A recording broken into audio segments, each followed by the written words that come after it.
on bishop takes g6. Let's But see. like what? What was he worried about here? How does white win the... Oh, bishop g6, queen h8. What I'm talking about. Yep. Oh, he outplayed him. Yeah, that's the thing. That's the tactic. The thing. No, that was brilliant from Bortnik, yes. Well-deserved victory from Bortnik. He found a very unusual way of converting his advantage effectively.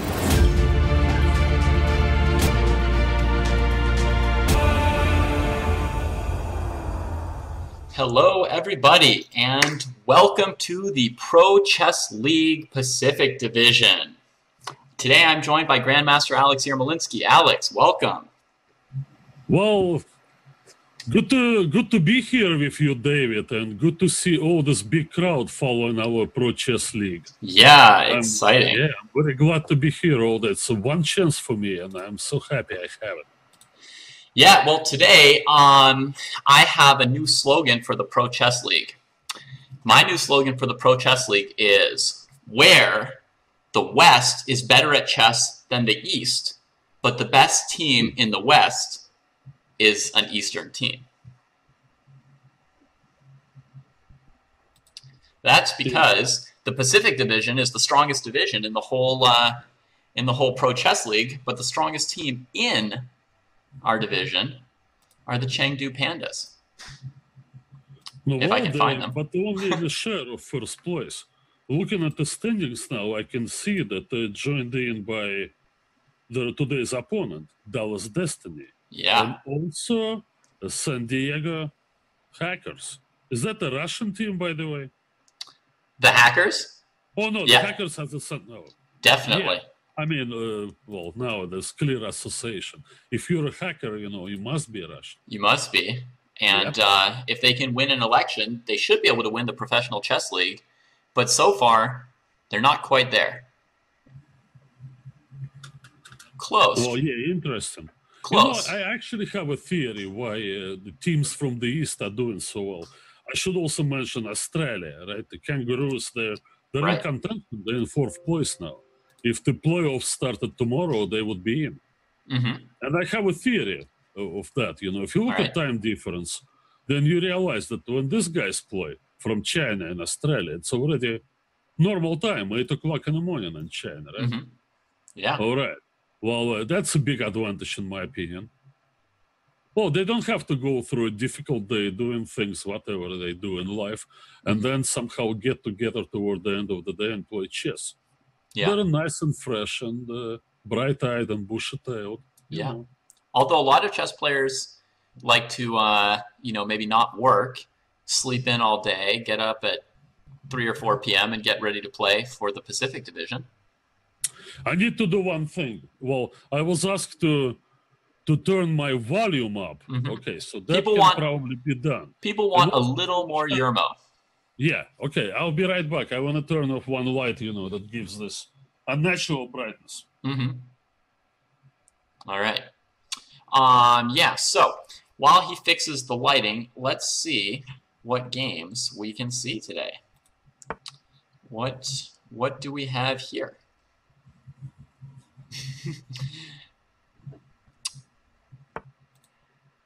The first match that I see starting today is the Desert Rats playing against the Rio Grande Osprey. And if I pull up the standings again, you will see that these two teams are in desperate standings here at the bottom.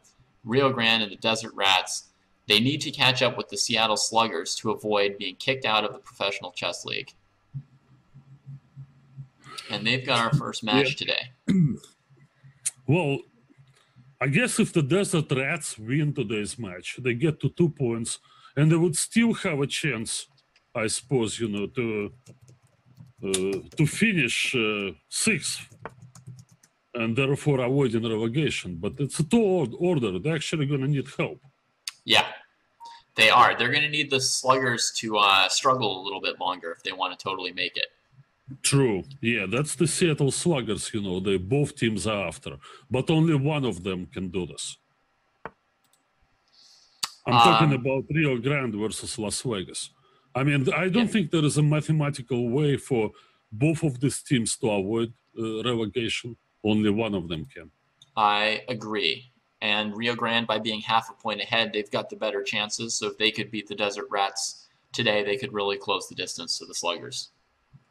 True. Yeah. Well, of course, we don't know how the Sluggers are going to play today against San Jose. Leading the Rio Grande Ospreys is Grandmaster Andrei Stukopin, who last year was a super high-performing star in the Pro Chess League's first season. And how's he doing this year, Alex? Well, 2.5 out of 8. On board 1? Stukopin. On board 1. Gets 2.5 out of 8 against other teams, boards 3s and 4s. Today he's on board 2. Yeah. Okay. But I don't know if it probably made a difference when they played in that last weekend, right? But all in all, it doesn't matter which board you're on during regular weeks, right? Right. You get to play same players. Stukopin's result honestly shocks me. Yeah. I'm not even sure what I'm most surprised with. His 2.5 points, or the fact that he only played 8 games. Maybe those two things are connected. Coming together. One or the other is causing it. Either he's playing badly, so they're not playing him, or he's not playing enough and he's not getting in shape for this time control of 15-minute chess. It's entirely possible. I don't know, really. It's surprising. Well, what kind of a start is he off to today against Joel Banawa? And this is part of the shocking part about his 2.5 out of 8 score, everybody. Whether he's playing on board 1 or 2, he's about 2,600 FIDE, had a great performance last year. He's playing players who are rated 22, 23, 2,400 at times. So, you would expect him, even if he's not doing well, to score 5 to 6 points. Well, yeah. Okay, I'm checking what games I have now. Yeah. I actually have, strangely, one game is way ahead, It's the game between Hachian and Joshua Ruiz. Yeah. And that game is really, well, it's already in the middle game. They played very fast, and actually I like White's position over there. Yeah, but, White... also looking at, but I mean, there is real danger in that game if we ever have a chance to look at that Black may get checkmated. Right. His king is a little bit open. The pawn structure on the king side is messed up for good, and the h5 pawn is a liability as well as the king's position. Yep. So, yeah, it's a surprising pair of moves over here. Very nice, lady. Oui, très bien. Est-ce que tu peux aller trouver ta grand-mère? Soon we're gonna get more excitement, when David Pruess streams from his house. Sorry. Yeah. So anyway, Katian making this decision to play c4 and lock up the queen side. Then Ruiz also playing b4 as if he also wants to lock up the queen side. Does neither of them want to open the queen side? Normally one player wants it closed and the other wants it open. Well, I would find it real hard to play this position with Black. But that's my personal perspective, because I'm not very successful in French type pawn structures and with pawn chains and all that. And that perpetual problem with the Black king, would bother me hugely. From that point of view, I don't know if Black should be opening the second front over there on the queen side. If his rook is going to have to stay on h8, then he may not be successful fighting on equal terms on the queen side. So from your perspective, if White has the advantage, it might be White who wants to open either side of the board, be it king side or queen side. I suppose because the opening second front is such a usual policy, right, in those cases. Well, we're talking about creating a second weakness. It doesn't necessarily have to be a weak pawn. It could be just open file or greater activity of the strong side pieces. Maybe Hachian just wants to hunker down, and just keep that position closed. Just keep everything as close as possible. Hope he only has one weakness and draws in a locked position. Well, he did trade on g5 now. Interesting. A little bit surprising as well. But moving along, if we look at the standings, the team they're trying to catch up with is the Seattle Sluggers, and their top slugger is Grandmaster Hikaru Nakamura,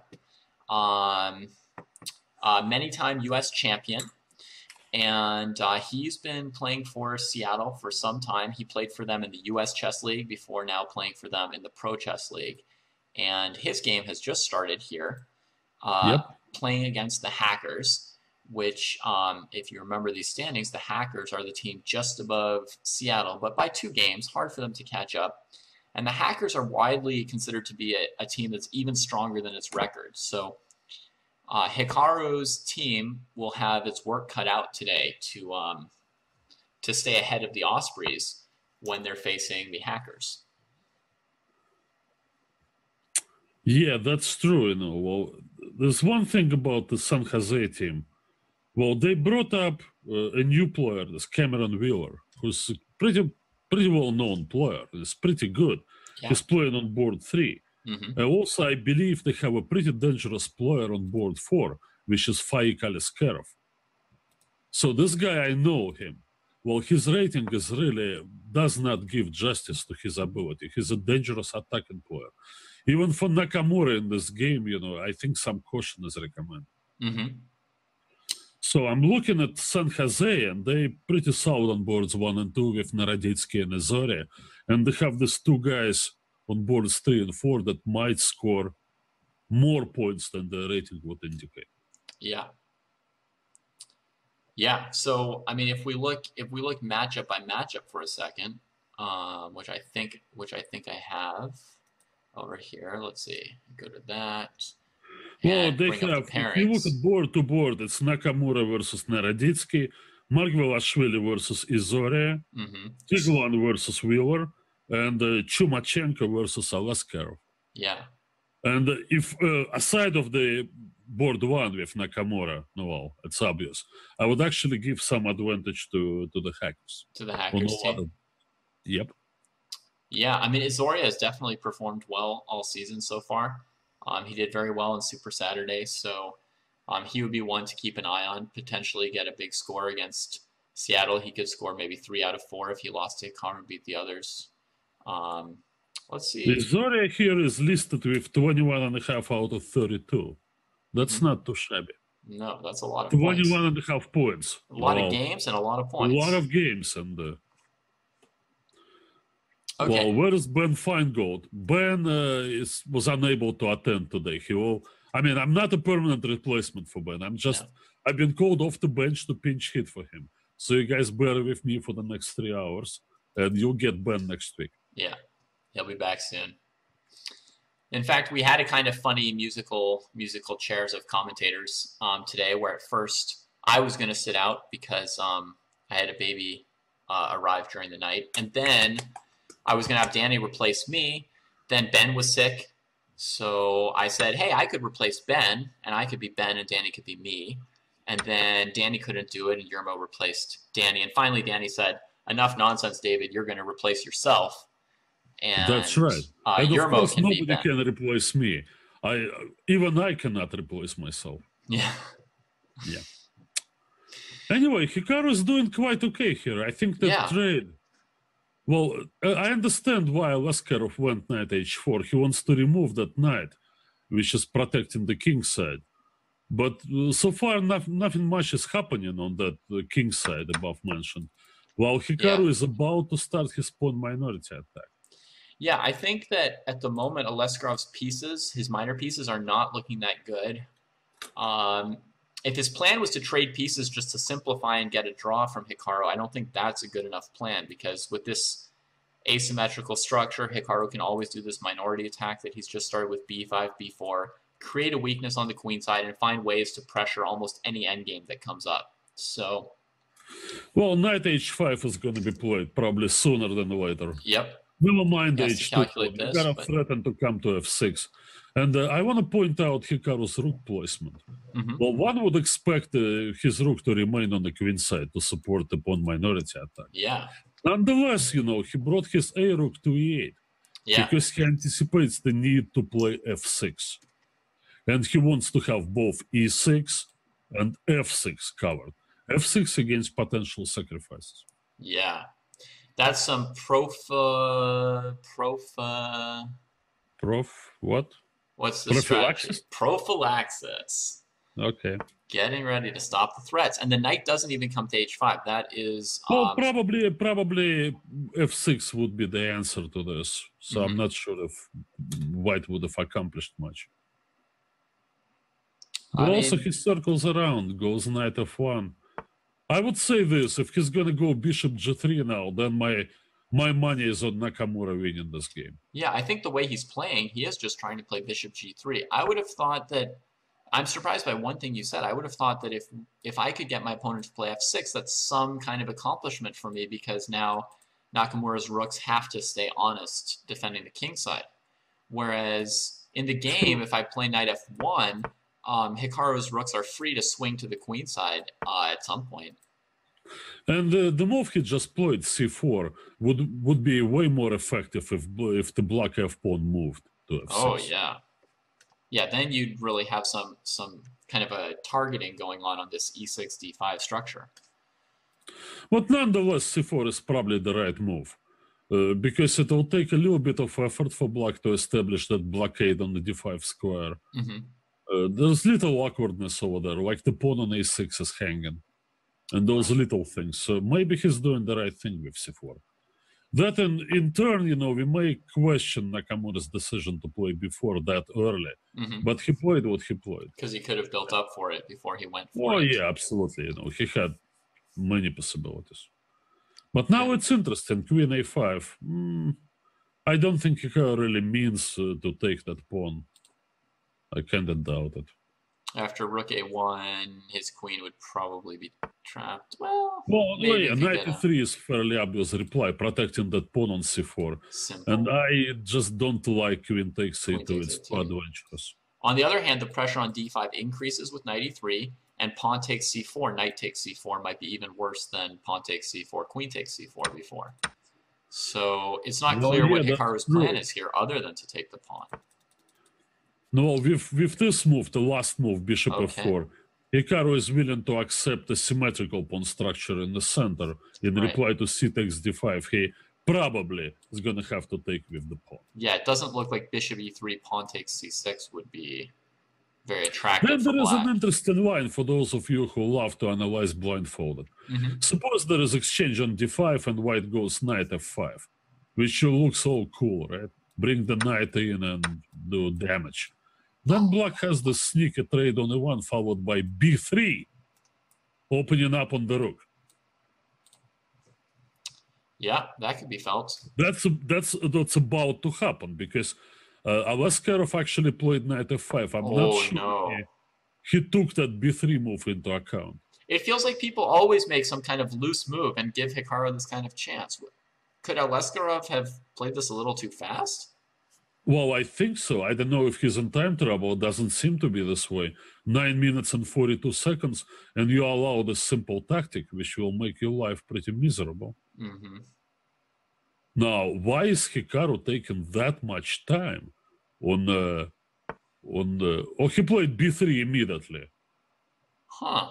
Okay, that works too, because even if white is the one to trade on e8, he still has a back rank mate threat that keeps white from taking on b3.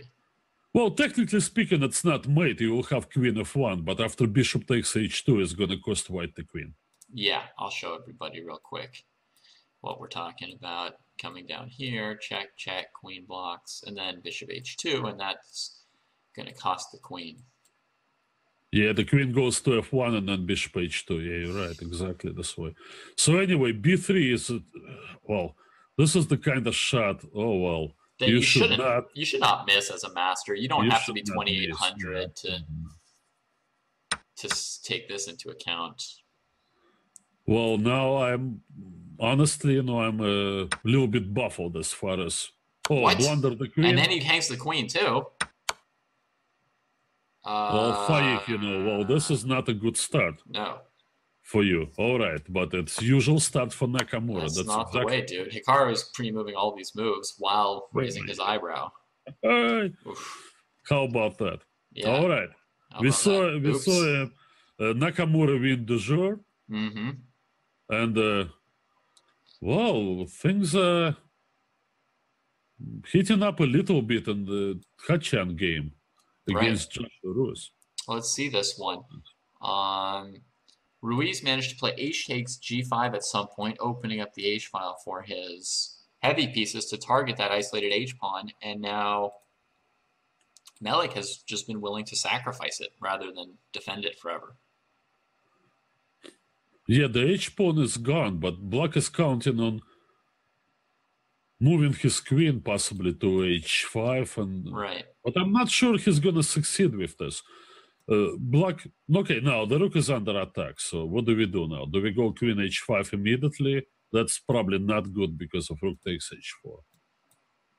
Yeah. So we move the rook from h8 to protect it somehow. Right, so it's either rook e to e8 or rook h7, something like that. White trades on h4, and then we show his ideas to slip in with the queen towards g4. But then, I mean, he also has to reckon with queen f6, king e8. Well, yeah, he has to be prepared for this queen f6 check, and he has to make sure that he has enough on the king side. And his thought is to basically force a perpetual. Well, yeah, he's playing for perpetual check.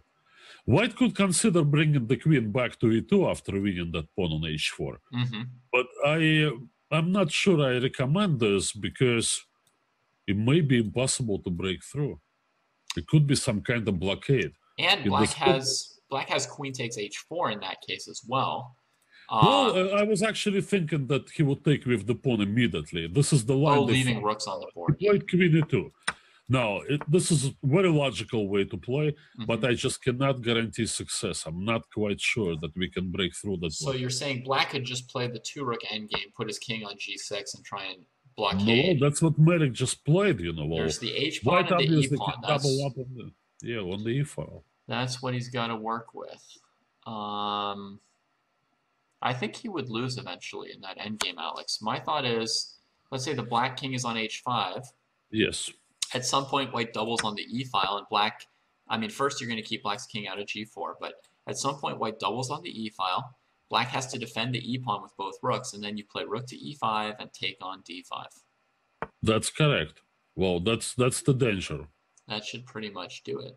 Well, therefore, I don't think that the king should stay on h5. I believe that the king absolutely has to go to g6, and when White doubles up, you defend with the king on f7. Mm-hmm.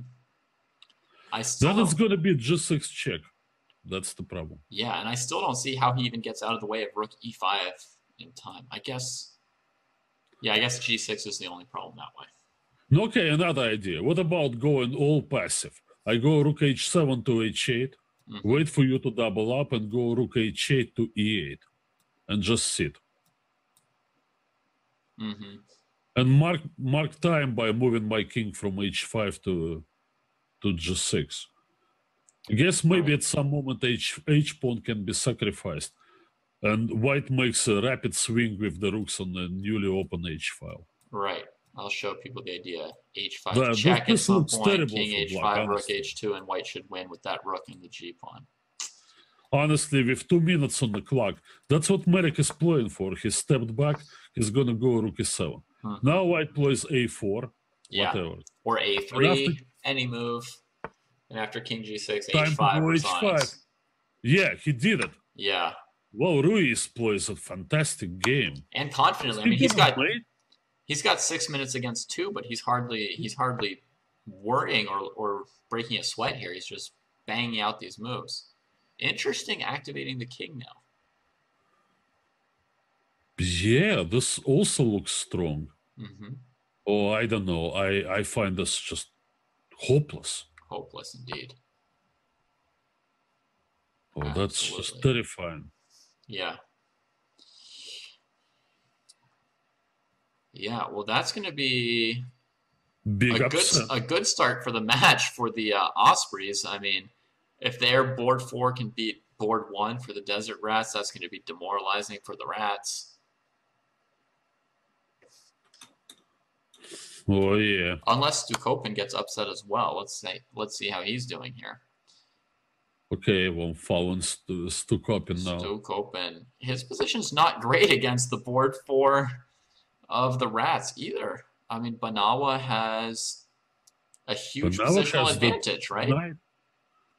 Yeah, that knight is coming to f5. Amazing knight, weakened king. His rook has the only open file. So this knight on b6 can't really improve itself without allowing rook a8. And he can come to I'm a7. not even sure we need to take this pawn on h5 yet. No, might not There are need other to. possibilities. Among them, maybe even rook a7. Yeah, I think rook a7 is the strongest. Oh, there he it just is. played it. Rook takes b7 maybe in consideration now. Yeah. Oh, this is Black's on his last legs here. Murder. Look what's going on, people. Well, you may be board 1. No, actually, Stokopin is board 2. Mm-hmm. And so that's between boards 2 and 3. Right. So Bana was board 3. Okay. Bana was board 3. So we'd have to find Bortnik to really know if this is going the wrong way for them. No, well, Bortnik's position is he's only down the exchange and the pawn. Looks actually totally lost. But I mean, Bortnik's position. Let me see. Oh, this is the wrong one. Clicked on the wrong game, so I'll keep looking. Well, I can see Bortnik's game. That does not look good for Black. White has connected pawns. Black does have a bit of counterplay with his outside a pawn. You're about to see it. Yeah, I see it. Oh no, that's a different one. I see it. Bortnik's got the a pawn, and White has everything else. Everything else. And look what he did. He played a2. There goes his main hope for counterplay. And he's just trying to eliminate. Oh, well, he's going to play down the exchange. This looks totally lost, people. Look at that knight on d8. Yeah. Knight e4. What could be simpler than knight e4? Simple Stick stuff. that knight in the middle, grab the pawn on h6, and take it from there. Yeah, he's got 4 minutes for Hans Niemann versus 18 seconds for Bortnik as well. So, Niemann showing an 1100 rating here, but actually he's a FIDE master. Yeah, right. He's actually a strong FIDE master. Very, very dangerous young player. Is he really 1100? Because then it's the first player I know who's lower rated than me. No. No, he is not. He's definitely higher than that. Speaking of him, he actually played his first game now. Yeah, he's a new pickup. A new pickup here. He free agent. And in the meantime, Bortnik had a pretty high score, 9.5 out of 12. Yeah, he's super good in rapid chess, Bortnik. He's an incredible speed chess player.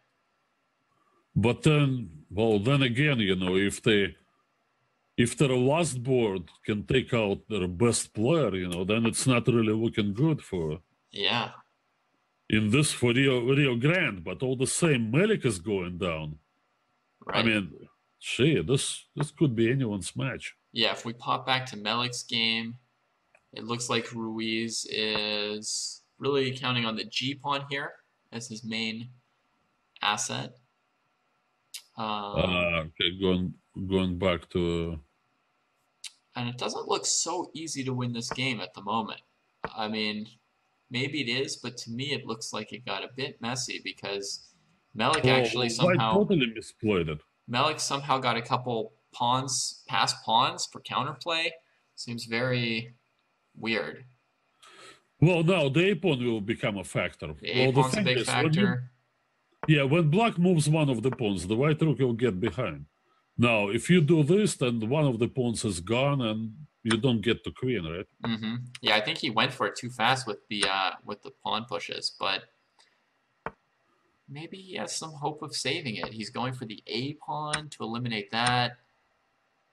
Well, how about queening in the meantime? So rook f7 and then king g8. I don't know if it's even needed. What king about h7? Just moving the king to h6? Maybe h7 is simple. Or h7. Move the king to h7 and go rook h3 and reply to rook a1. And I think that's going to do it. Nice idea. Rook to h3. Oof. That would be the end of that. No, you know, that's me in a rook endgame. Yeah, spotting the little promotions right and left. Is there a chance for black, however, to give up his rook for the g-pawn and maybe just rook b3? Well, yeah, that's probably going to win it. In Alex is like, almost, but no. Nah, well, that's good enough to win.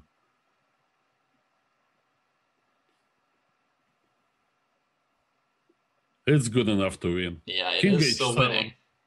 King h7 first to bring your pawn to g7 and king to g8. That's useful.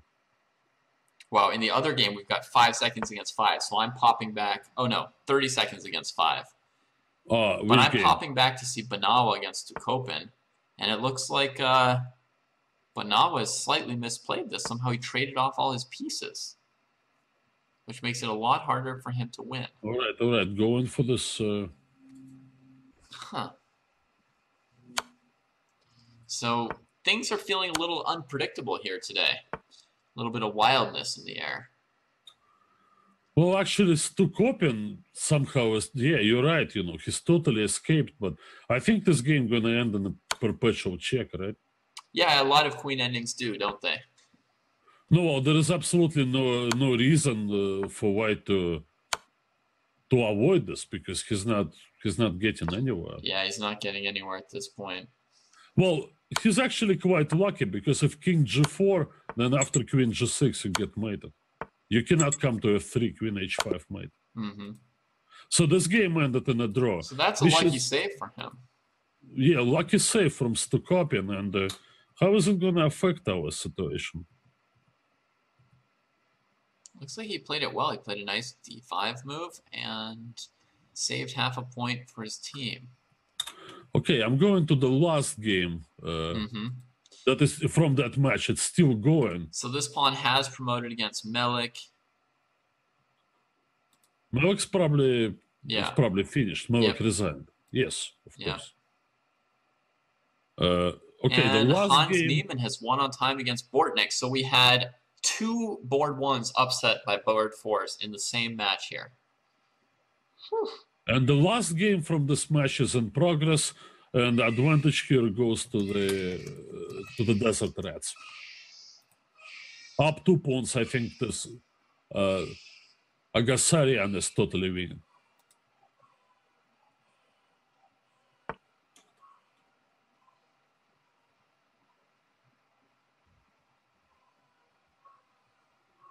Well, that means that despite Melik's bad game, the Las Vegas Desert Rats are going to take a lead. Have come out ahead 2.5 to 1.5. 2.5 to 1.5, yeah. Fantastic. All right, so we need to... So checking out how the rest of the hacker games are going here. We've got Daniel Naroditsky, they're board 1, playing as black against Chumachenko. And it looks like he recently found a breakthrough on move 22 with knight takes b3. Look at that last move, rook c1. Don't you love moves like this, eh? Let's get to it. Here. He just leaves his knight hanging on b3. Pawn takes b3. Rook c1. Ooh. Oh, rook c1. That's just epic. Yeah. And, well, all you need to see is what Chumachenko played in reply. In response, like, yeah. Otherwise, you're queening. So now he's got to play b4 because if he tried to deal with the pawn with rook a2, black plays b4. That's a lost position. So he plays b4 himself. And now I would expect rook to b3 from Naroditsky. I actually expect rook to b1. You think rook to a1? I expect rook a1 that wins by force. Oh, fair enough. After how does a1, this win? What do you do? How do you start? Rook to a1. Let's say... Okay. Rook a1. Has he done it? He's done it. All right. So the idea is you'll play a2 and then check my king wherever he goes. True. If he goes through f2... The only way for you to hang on, you can put your rook on e2 in reply. But what's going to be your next move, please? Yeah. After that. So in this position, for example, rook e2, a2, if the king goes to d3, there's rook d1. If the king goes to f2, there's rook to h1. Or rook f1, which is also good enough. The key rook endgame technique. Yeah, so here, that's it. I think it's time to resign. Yeah. Nice one by Danya. Oh, boy. Nice start there. Can't take anything for granted once we see two board ones lose in the first match Typical of the night. Russian hacker chess, what can I say? Rook c1 and rook a1. Yeah. Yeah. All right. So, good start for the hackers. What else did we have in this match? We've got another hacker is Izoria. And let's see how he's doing. Equal material in an endgame with a small advantage for black, which is Izoria. Yes, Izoria probably has some advantage, but yeah. No, he played d4, which is a nice move. Nice idea. Instead of just insisting on keeping the advantage he has, which is the bishop pair, he opens up the bishop on c6 and strengthens his passed pawn. That seems nice. The other thing he has is he has almost 4 minutes against 1 minute and 17, 16, 15. So if the endgame stays complicated for a while, time trouble is going to be a concern for Tiglan.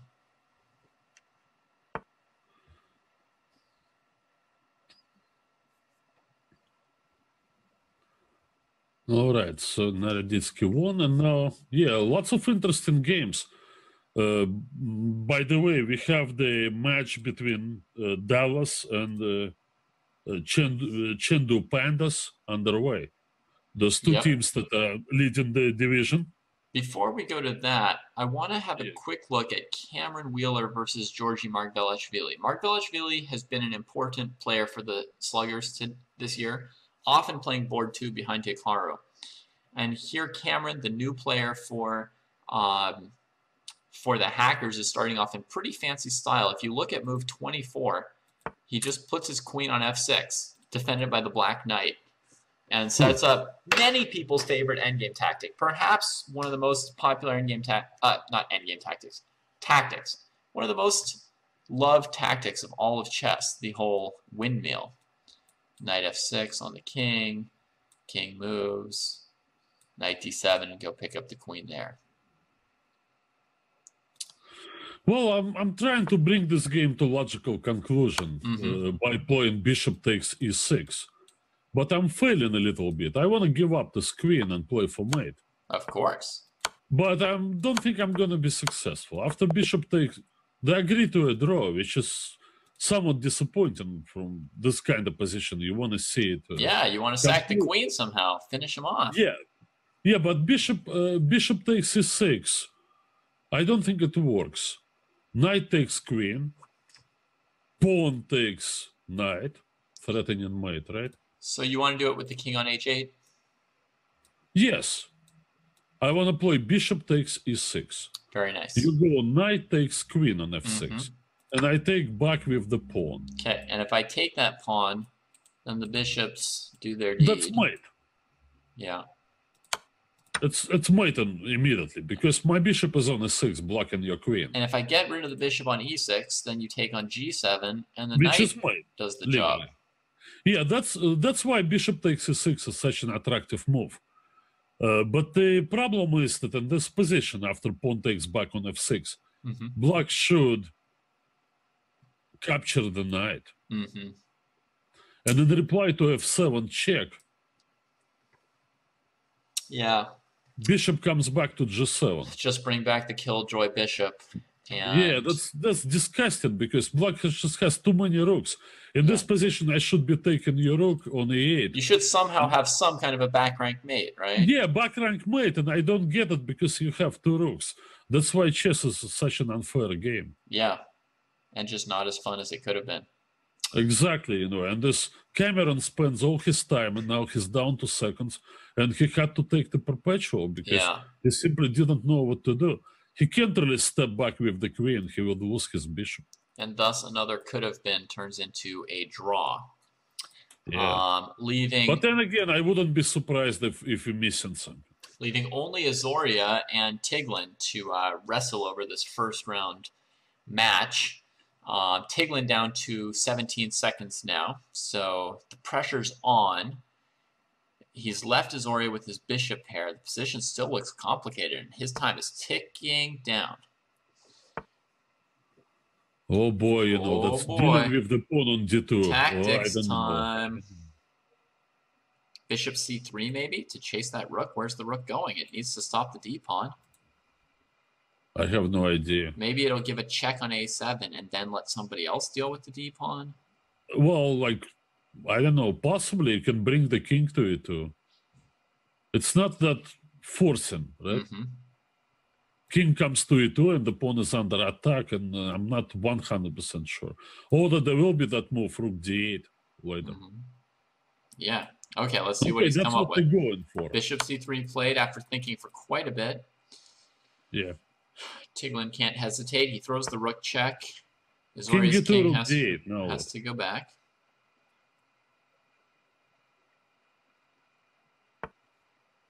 Oh, he played bishop. That's not going to do it, is it? I don't believe it. I can't imagine that bishop c2 wouldn't win a piece here. At very least. Oh, he just... Oh, okay, so was on time. Yeah, no, well, expected. I don't think that king d2 would have saved them because of rook d8, and I really don't know how to proceed. In that final position, you cannot block with the king because of bishop c2 check. So probably white would have to give up his knight for the d pawn, and that's just not gonna do it. Yep. All right, so next match for us to turn our eyes to. We've got 2.5, 1.5 leads in the first round for the Hackers and the Desert Rats. And next we have the Surfers versus the Kangaroos. So that's a matchup of two potentially playoff-bound teams. If I show you the standings again for a second, you can see everybody. Kangaroos at 5-2, half a point behind the Surfers at 5.5, 1.5. Pretty close on game points as well, and now facing off against each other. The pairings for this match, see the Kangaroos have increased the strength of their lineup quite a bit this week. They've got an average rating of 24.96. They've added women's world champion Tan Zhongyi to their team. Yeah, well, this girl, when I played in China last year, she played so well. Yeah. I mean, she only lost one game to the eventual winner, Yu Yanyi. Well, her teammate... would have been teammate on the Chinese Olympic teams, obviously. Right. And it's like she probably had a winning position against him as well at some moment. She's a tremendously gifted tactical player, and she was the real hero of the last Women's Knockout World Championship. She played near absolute maximum of games. She was involved in, I believe, 5 tie breaks, and I think she went into Armageddon a couple of times. That's right. So if anybody's... What she did was absolutely insane. If anybody's good under pressure and low on time, that would be her. Yeah. All right. So a bunch of strong matchups here, but the first game that I'm pulling up is showing off just how high rated their board 4 is. They've got a board 4 rated 2468 FIDE in a league where you need to be under 2500. That's about as high as your board 4 can be rated. And he's going up against Alexei Dreyev here. Yep, looking at that game. I've never heard of this guy with the 2468. No. Kuibakarov. Kuibakarov. Well, it sounds some Central Asian, former Soviet Union. Yeah. Not quite sure, you know. Yeah, I mean, his flag says Uzbekistan. Uzbekistan, yes, it's entirely possible. I thought maybe Uzbekistan or Tajikistan. But he's from Astan, probably. Well, yeah, in this position, it's going to be pretty hard, you know, for Dreyev to make progress here. Okay. He has a couple granted, nice things, though, right? The double pawns, the D pawn on D4. Yeah, but the activity of that rook on C7, boy, like you're gonna have to deal with some stuff. Yeah. For starters, rook H7 is coming, or I don't know, could come. That could even turn the tables and give white the advantage. So Dreyev is thinking, okay, if I go rook C6 now and trade that rook, do I win? Right. The answer is probably no. Probably no, right? Okay, so he gains a little space with f4. He has the option of playing king f5 to g6 to defend the pawn, but then there's always rook to d7. It doesn't seem like he can control this rook. Yeah, well, his defenses with the king are going to be stretched a little bit. Mm-hmm. In the meantime, his threat of rook b4 and capture the pawn on d4 is not really a threat. Mm-hmm. In the resulting rook endgame, his rook is going to be terribly clumsy on d4. Right. And the white rook will get some. Blocking his only passed pawn and with like absolutely no square it can move to, and meanwhile the white rook will be on his own rampage. I know Dreyev usually hates draws in such situations. He always looks to very last chance, but even Dreyev, I don't think he can find anything here. So probably rook c6 and petering out? No, well, he did play h5, so he... No, well, after rook h7, mm-hmm. he can play king f5. Oh, not h4, king f5. But then rook to d7, yeah, but then right? rook d7, you said it king already. e6, we do it again. So yeah, he may be planning to play h4 just to keep the game going. True. Oh, but first he gives this check, huh? Well, now his b-pawn's hanging too. I suppose he can return to b6 because I don't think white would be interested in trading his b3 pawn for the h5 pawn. Right. It would not help block. I suppose in reply to rook b6 is going to be king c2. I can't imagine what else he would do than rook b6, though. I mean, he's got two pawns hanging now. If I had to guess, time to either repeat moves or one way or another. Either with the king going from f5 to e6 or with the rook going b6, c6. He did go rook b6. All right. So that shows another tough board 4, right? Another game where we don't really see how the first board is going to win. And Dreyev has been a very effective first board so far in the Pro Chess League. Dreyev played 36 games, which I believe is maximum. And he scored 25 points. That's a huge, huge plus. It's plus 14 by my count. Yeah. Yeah, mine too. It's well, I'm not sure he had 14 wins and 22 draws. He must have lost a game or two, but yeah, plus 14. Oh man. Yeah. But no, I would expect this is... But how to make progress now? King side is dead. What do you do? Yeah, I would expect this one is not winnable for him.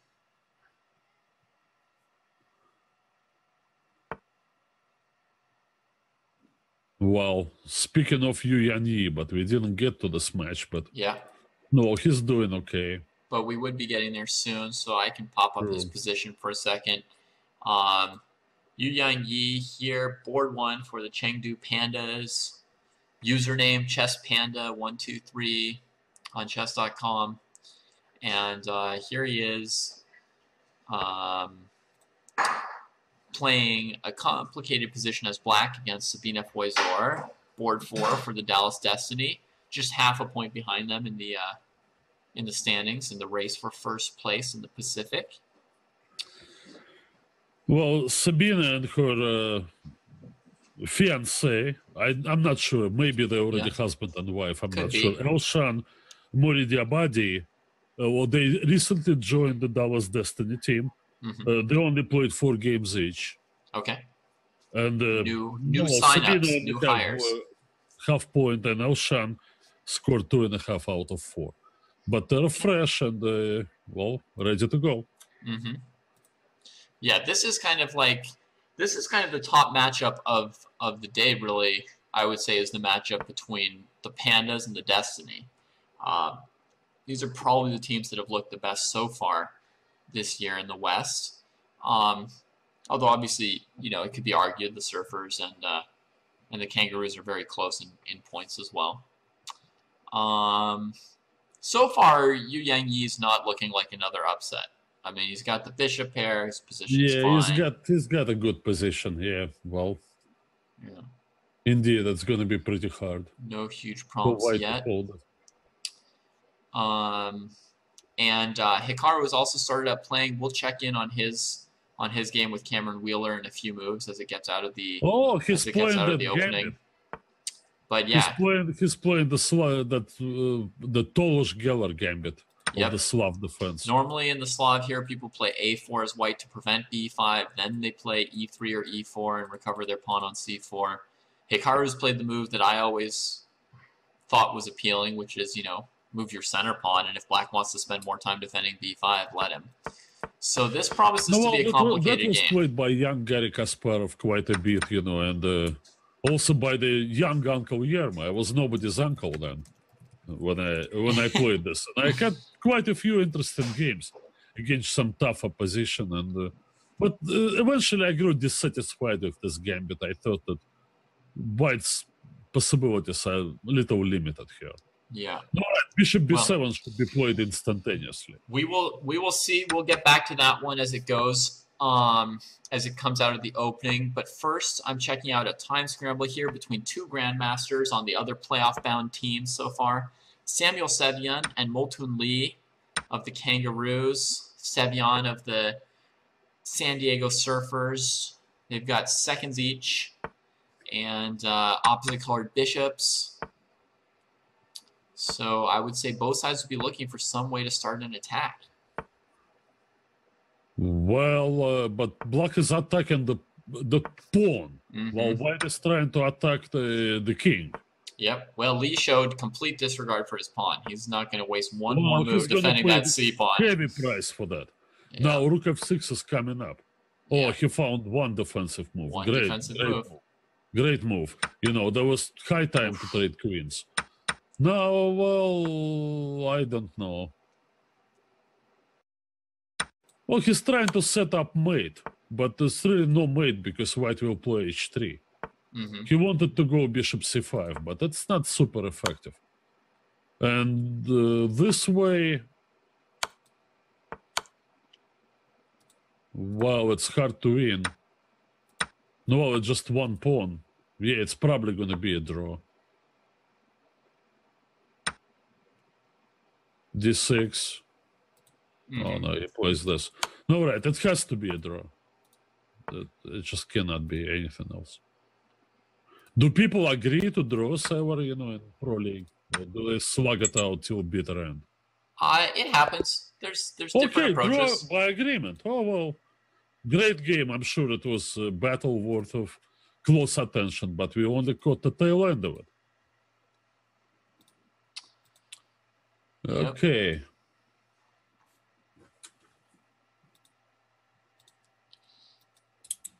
I will make a note. Well, so Drev, is this game still in progress, or he finally agreed to the inevitable? He agreed to the draw. David. He agreed to the draw. Okay. Okay, so what do we have here then? Drev drew. And so we go back to...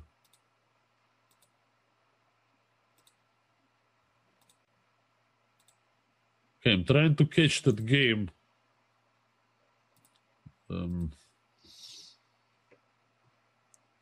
All right. All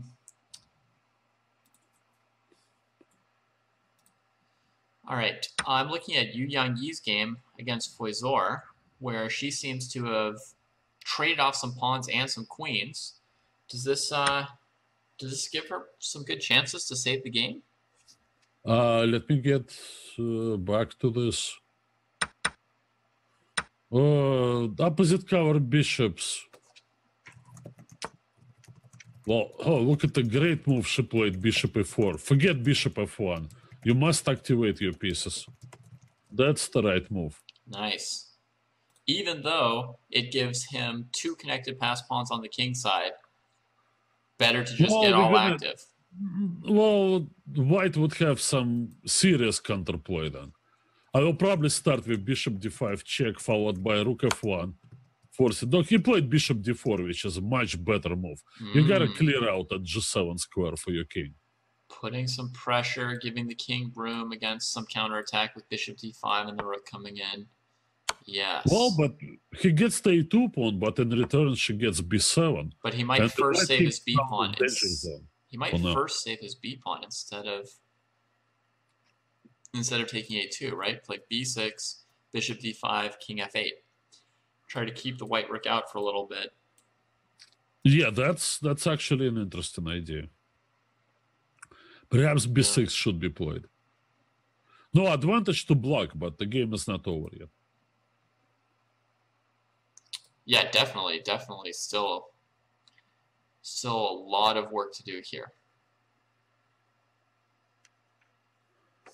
Interesting. What's the time situation? Well, they're about even. Yeah, they each have a couple minutes. Nobody's in dire clock stress just yet. Overall, the score in that match so far is just 1 draw to 1 draw. So everything's still up in the air in the first round in this match. By the way, do we have the result from Tan Zhangyi game against Banik? I have not seen that one yet. Maybe I kind of lost this game. I was following her, and I don't know where it went, to be honest. Yeah. Over here for 1 second, I'm going to look at Jeffrey Xiong's game. He's board 1 for the Dallas Destiny, so that's the flip side of what we were just watching with Chess Panda. Yu Yangyi is the board 1 for China. Here, China's board 4. Chu Ruotong, very important piece of their team. This is the board 4 that they're usually playing, very low rated for the league at 2170, along with a very stacked lineup of grandmasters often. Right. Well, that's Benoni situation. Well, black has the dark squares, but the king is not that well protected. With the g pawn missing. Yeah, they paid a price, the king safety with g5 to trade the f pawn and gain the e5 square. And black really wants endgame. Black wants endgame. Might even try queen d4 now. It did. If I were a white, like this, there's no way. You wouldn't take? No way I would trade queens, no. Queen f4. But the knight on d3 is hanging, so you've got to be careful. No, well, the knight on f6 was also hanging. Yeah. That's okay. Queen f3. Queen f3. Queen f3 is legal, so that's all right. There are various possibilities here. Yeah. Interesting. For example, the threat with queen f3 I would even e5, consider c4 here. I want to trade on b1 and take the pawn. On Okay, sorry, I lost everything because I'm idle on Chess.com. Okay, that's all right. Chess and that, no. You can take a sec to get it back. Yeah, proper punishment for being idle. Yeah, should never be idle. You should always be active, engaged, moving some pieces around. Don't think too much, move something. Flagging people, pre-moving. But yeah, Jeffrey played king g7 because he feared the move e5, which would break up the defense of his knight by the queen. So he goes king g7, and now Chu Ruotong plays knight f4.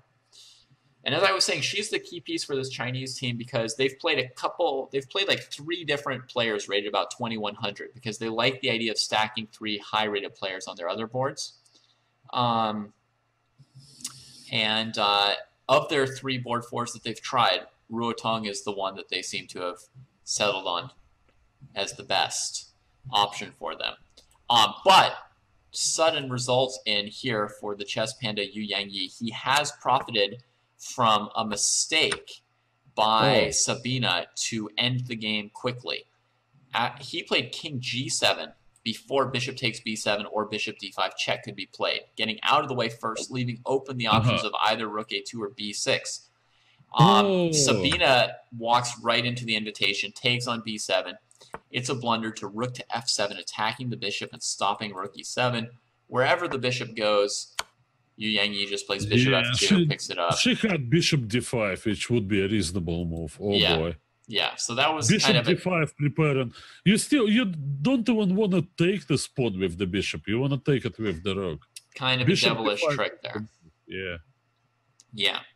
So with that said, let's turn our attention to some complicated middle games starting up here in the Sluggers versus Hackers matchup. Hikaru Nakamura up against the new hacker, Cameron Wheeler. For anybody who does not know him, Hikaru Nakamura for the Sluggers. Here's his player card. Top U.S. player for several years. Top 10 in the world for many years. A U.S. championship winner year after year. And a world championship contender.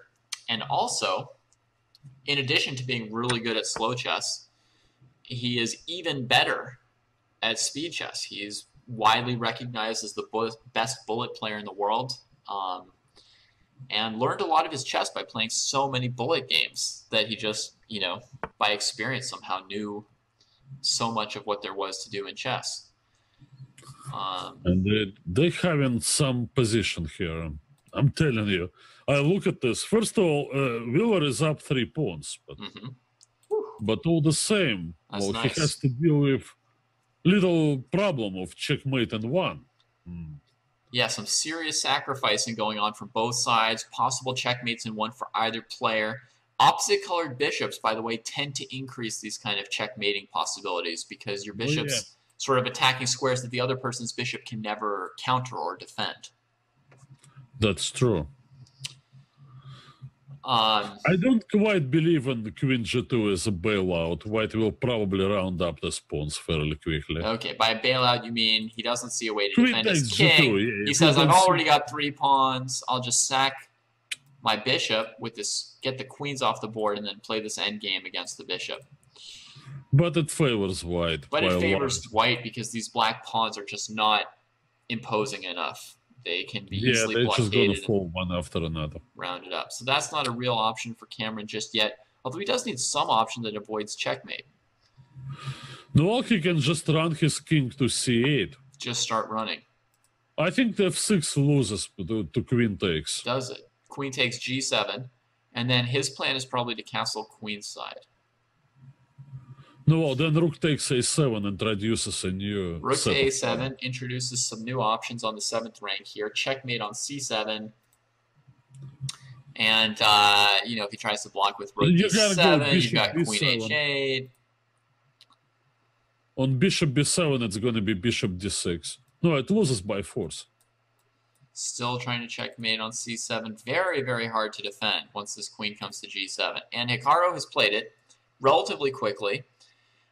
Just 4 minutes off his clock in this 15-minute game. And you see this again and again with Hikaru that he plays fast. He plays a lot faster than his opponents. I see some kind of... Oh, all right, we have to follow this line. Long castle, rook takes pawn, bishop b7, bishop d6 or b6. That I'm not sure about. Okay, let's throw out d6 first, see how it works. Well, that's... Queen c6...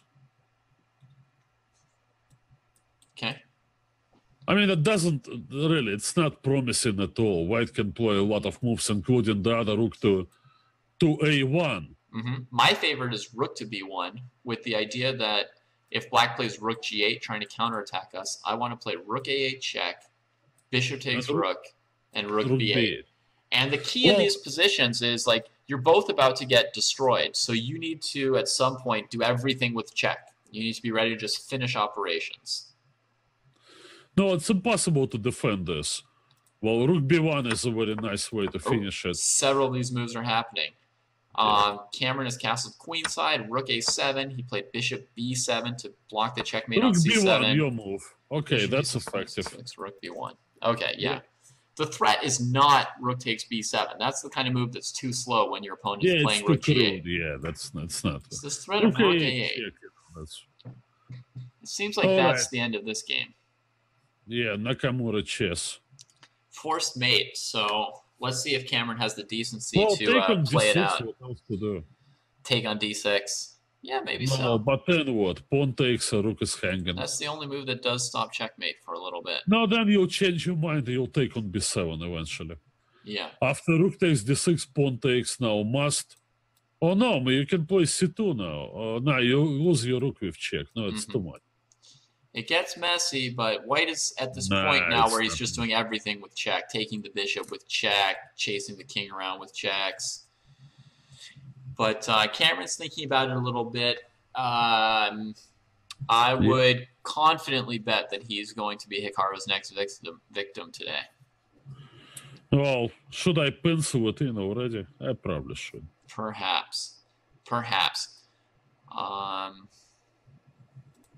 Two tactical games from Cameron Wheeler, but only half point. But only half a point out of two, only half wild a point. games. Not much to show for. Yep, indeed. Yeah. That said, he's played the two highest players from the sluggers, so maybe better luck when he plays against their third and fourth boards. c2, he gave it a try, and now it should be checkmate with rook to a8. Lovely. I appreciate a good checkmate. We have checkmate on the board. Yeah, I'm sure Cameron saw it, and it just it's a nice gesture from him to, let the public see this. And I agree. And it's a kind of a tradition that we try and uphold in the Pacific Division this year, Alex. There's a lot of checkmates on the board. Sometimes on purpose, sometimes by accident. But that's what we're starting to become famous for, is the blood being spilled. Oh, well. It's got to be the water. Yeah, I don't know. Yeah. Something in the West Coast. Yeah. So, same match, but another hacker, Daniel Naroditsky, and he has sacrificed a ton of material here in his game against Bryce Tiglin of the Sluggers, of Hikaru's team. I mean, it's going to take folks a moment to count how much he's down, but he's got less pawns, he's got less minor pieces. Let's see how he did this. Sacked his B pawn and A pawn. That's normal stuff. Tried to trap Black's queen, but ended up sacking his bishop instead. That's odd. So by move 11, he was already just down everything. Not clear what his planned compensation was either. Down 2 pieces, and how's it doing now? Well, the odd thing is now it almost looks like he did this kind of thing on purpose. C4, knight a5, and then d5, and it's not, it almost looks like a purposeful sacrifice. Like, how's Black developing? What's he doing? But this is coffee house chess. But I think he just hung a piece at some point there. No, entirely possible, yeah, but this is not going to work at all. For those people wondering whether Cameron hung a mate in one, no, he played it out for our viewing pleasure. It's the sort of honorable falling on your sword in the chess world, which not everybody practices, but which we encourage. Yeah, nice gesture indeed. So, Danya, this position is probably an accident. I don't believe he would arrive in this position by design. Certainly not. Yeah. Still, coffeehouse chess sometimes works out in speed chess. Unfortunately, he's the one with less time, so that's not promising either. No, well, he had to burn time to find something or try to find something, but there's just nothing there. Mm-hmm. No, not looking good for him. And that could be the break that the sluggers need. That hanging of his bishop on bishop takes c4 and move 9, queen b4. I mean, he was committed to this whole attack, but he was just losing his pieces. All right, he's played what I expected: knight e5, threatening knight c4. So Tiglin plays b5 because, why not? He's unimpressed by your threats, so he says, yeah, you can't even have a pawn back.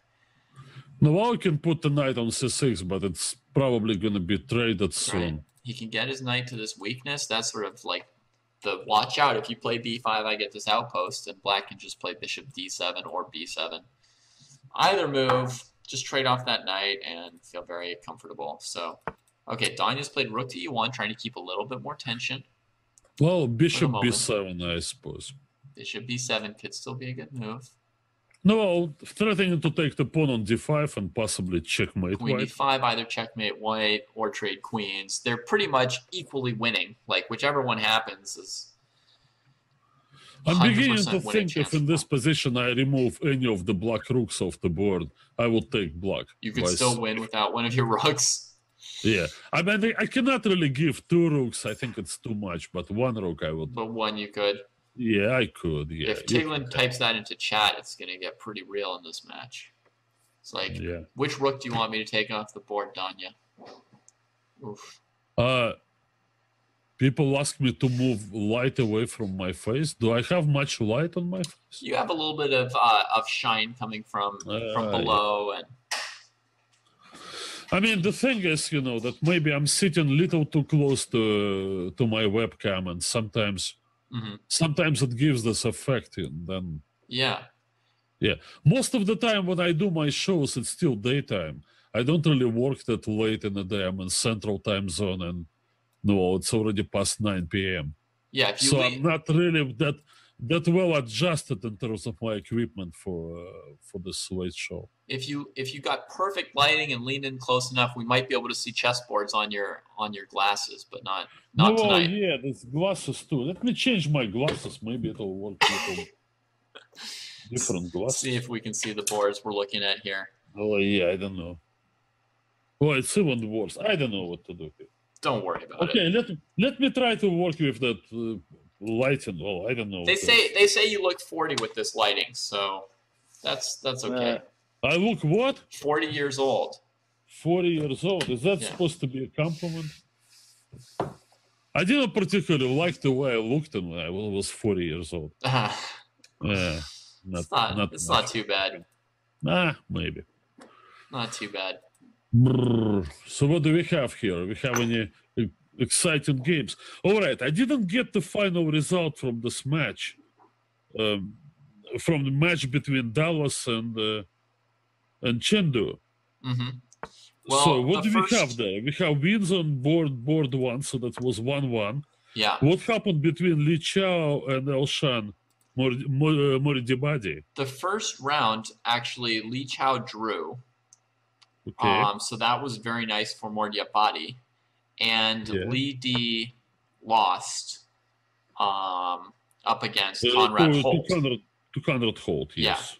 Yeah. The Dallas lineup, by the way, quite strong today. If we look at the pairings again for a second, you can see that not only do the Pandas have their normal 2,500 plus lineup, but somehow the Destiny have matched them with a 2,500 plus lineup, 3 GMs, and Sabina Foizor getting some extra points for them, 25-18 average. So this is heavy hitting. This is Grandmaster chess here from these two teams. And the Pandas are in a little bit of danger. They've got a little coming back to do here. And up on my screen, I've got Yu Yang Yi going up against Foizor's husband or fiance. We're not sure on the timing on that. Well, we're not sure about that, yeah. Moradiabadi here, the new acquisition for Dallas. And we'll see. He's a seasoned GM. We'll see if he can give Yu Yang Yi a real match. He's going after the A5 pawn here, starting off with some pressure. Well, yeah. Well, I know Elshan. Well, we actually played together in the last time I played in a chess tournament. It was about a month ago, and he beat me quite easily, and he took the tournament. Well, I had to be content with sharing second and third place with Alexander Ivanov. So I know how strong Elshan is, and we had played before, so I obviously knew him quite well. Yeah, in this situation, well, it's sort of an in-your-face strategy with the rook on b5, but I've seen some work done, yeah. The first thought I had for white would be a move like queen d2, attacking the b pawn, so that if black wins my a pawn, I can take his b pawn. But, then I thought of queen b8 for black, increasing, the concentration of forces on the queen side defending the b pawn, and I have a strong follow-up to queen d2 there. No, it has to be knight g3 and then bishop h6, and no, when he moves his pieces to take a pawn on a5. So basically, you play queen d2 to lure the queen to the queen side, let him win that a pawn, and then we switch to knight g3, rook a5, maybe trade one rook and go knight h5 and start. Or bishop h6 right away, whatever suits your fancy. Could be good. Could be pretty exciting. Well, we will see. We will. Well, he went knight g3. Maybe he figures. I've pulled up another exciting game going on right now in that. And that is also in the matchup between the Surfers and the Chengdu Pandas. And here I've got John Bryant playing black against Han Zhongyi, the women's world champion. And things are pretty frantic here. There's queens off the board, but otherwise you would think it was a checkmating attack.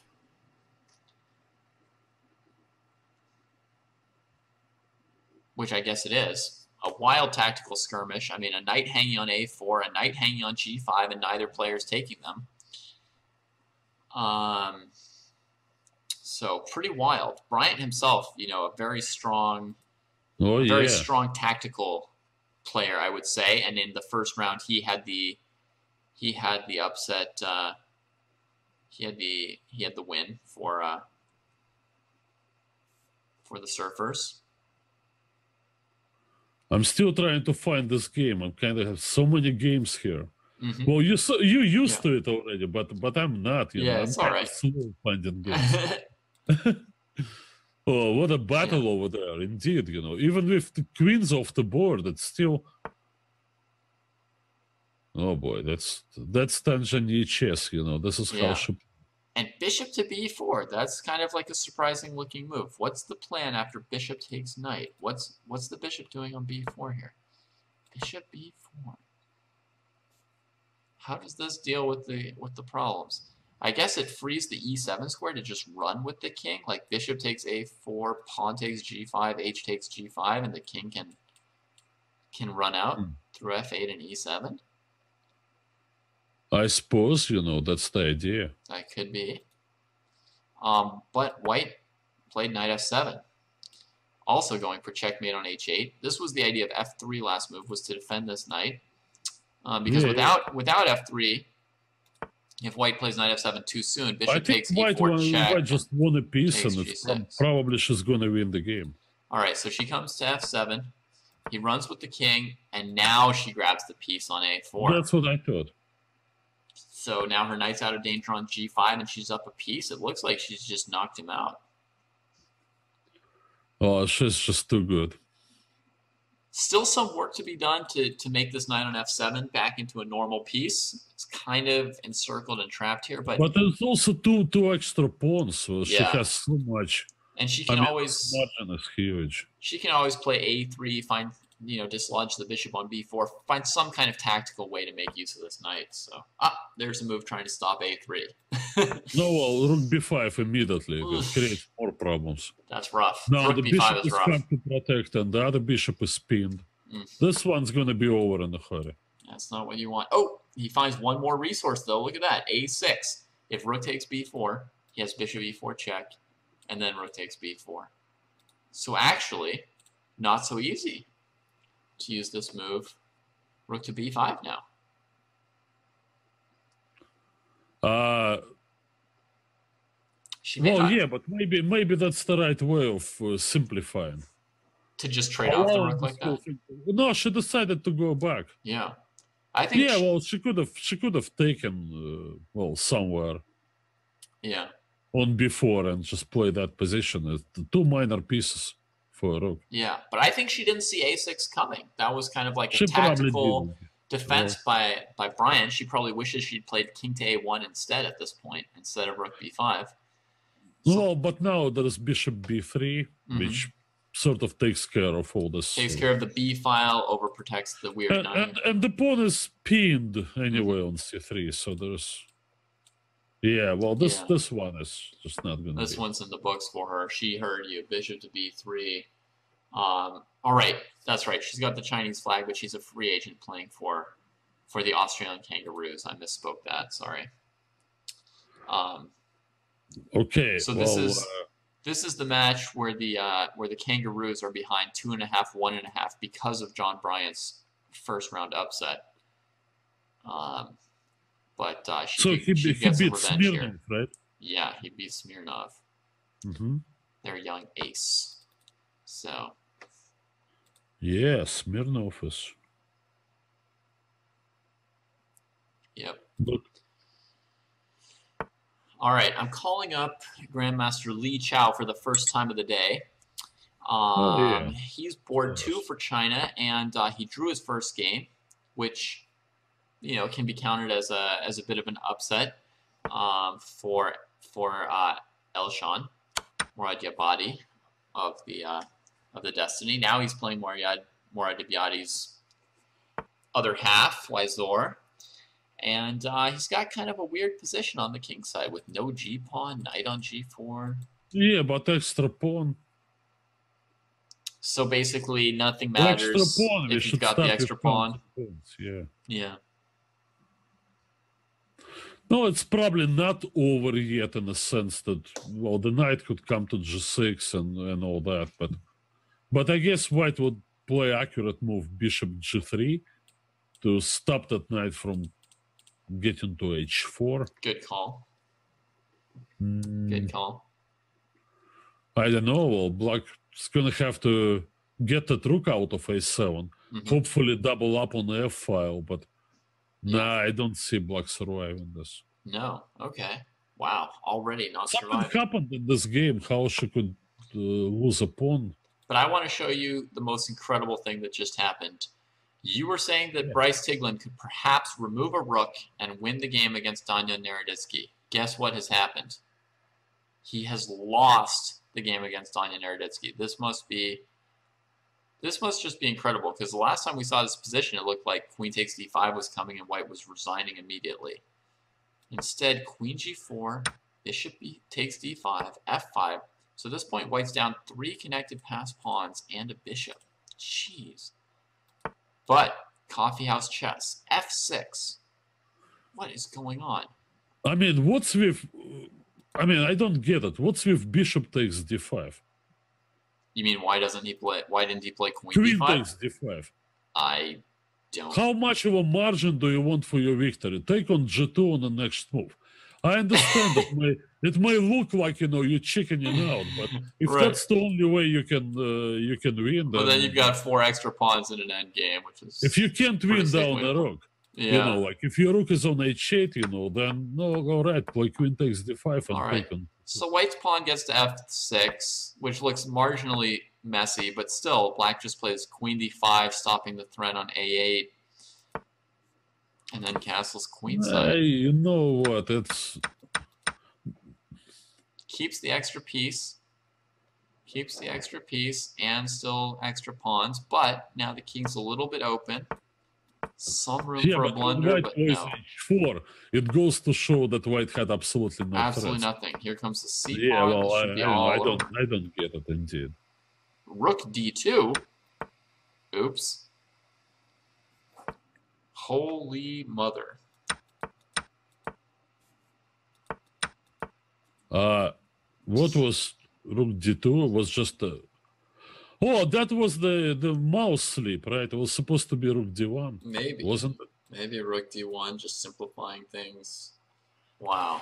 Well, see, I don't know. I don't play online chess. I don't really know what it is. I've heard of those things, but... You've heard of mouse slips? Yeah, but in real life, so far, I'm still able when this thing gets out of your hand and some move happens. I guess, I don't know, maybe if you continue play chess in your 90s, then that rook would drop out of your hand and somehow land on d2, but no. But you really have to play chess for a long time for this to happen. Yeah, until you don't have the strength to put your pieces where you want them. Yeah, like, oh, I'm just moving that rook, and then... And the horrible feeling as the rook drops out of your hand. Oh, yeah. Okay, back to the Chinese aces, the top pandas. Fweizor has had a pawn trade on the king side, initiated by Li Chao. Instead of going for knight g6, she played h5, gaining more space while fixing the rook on a7. And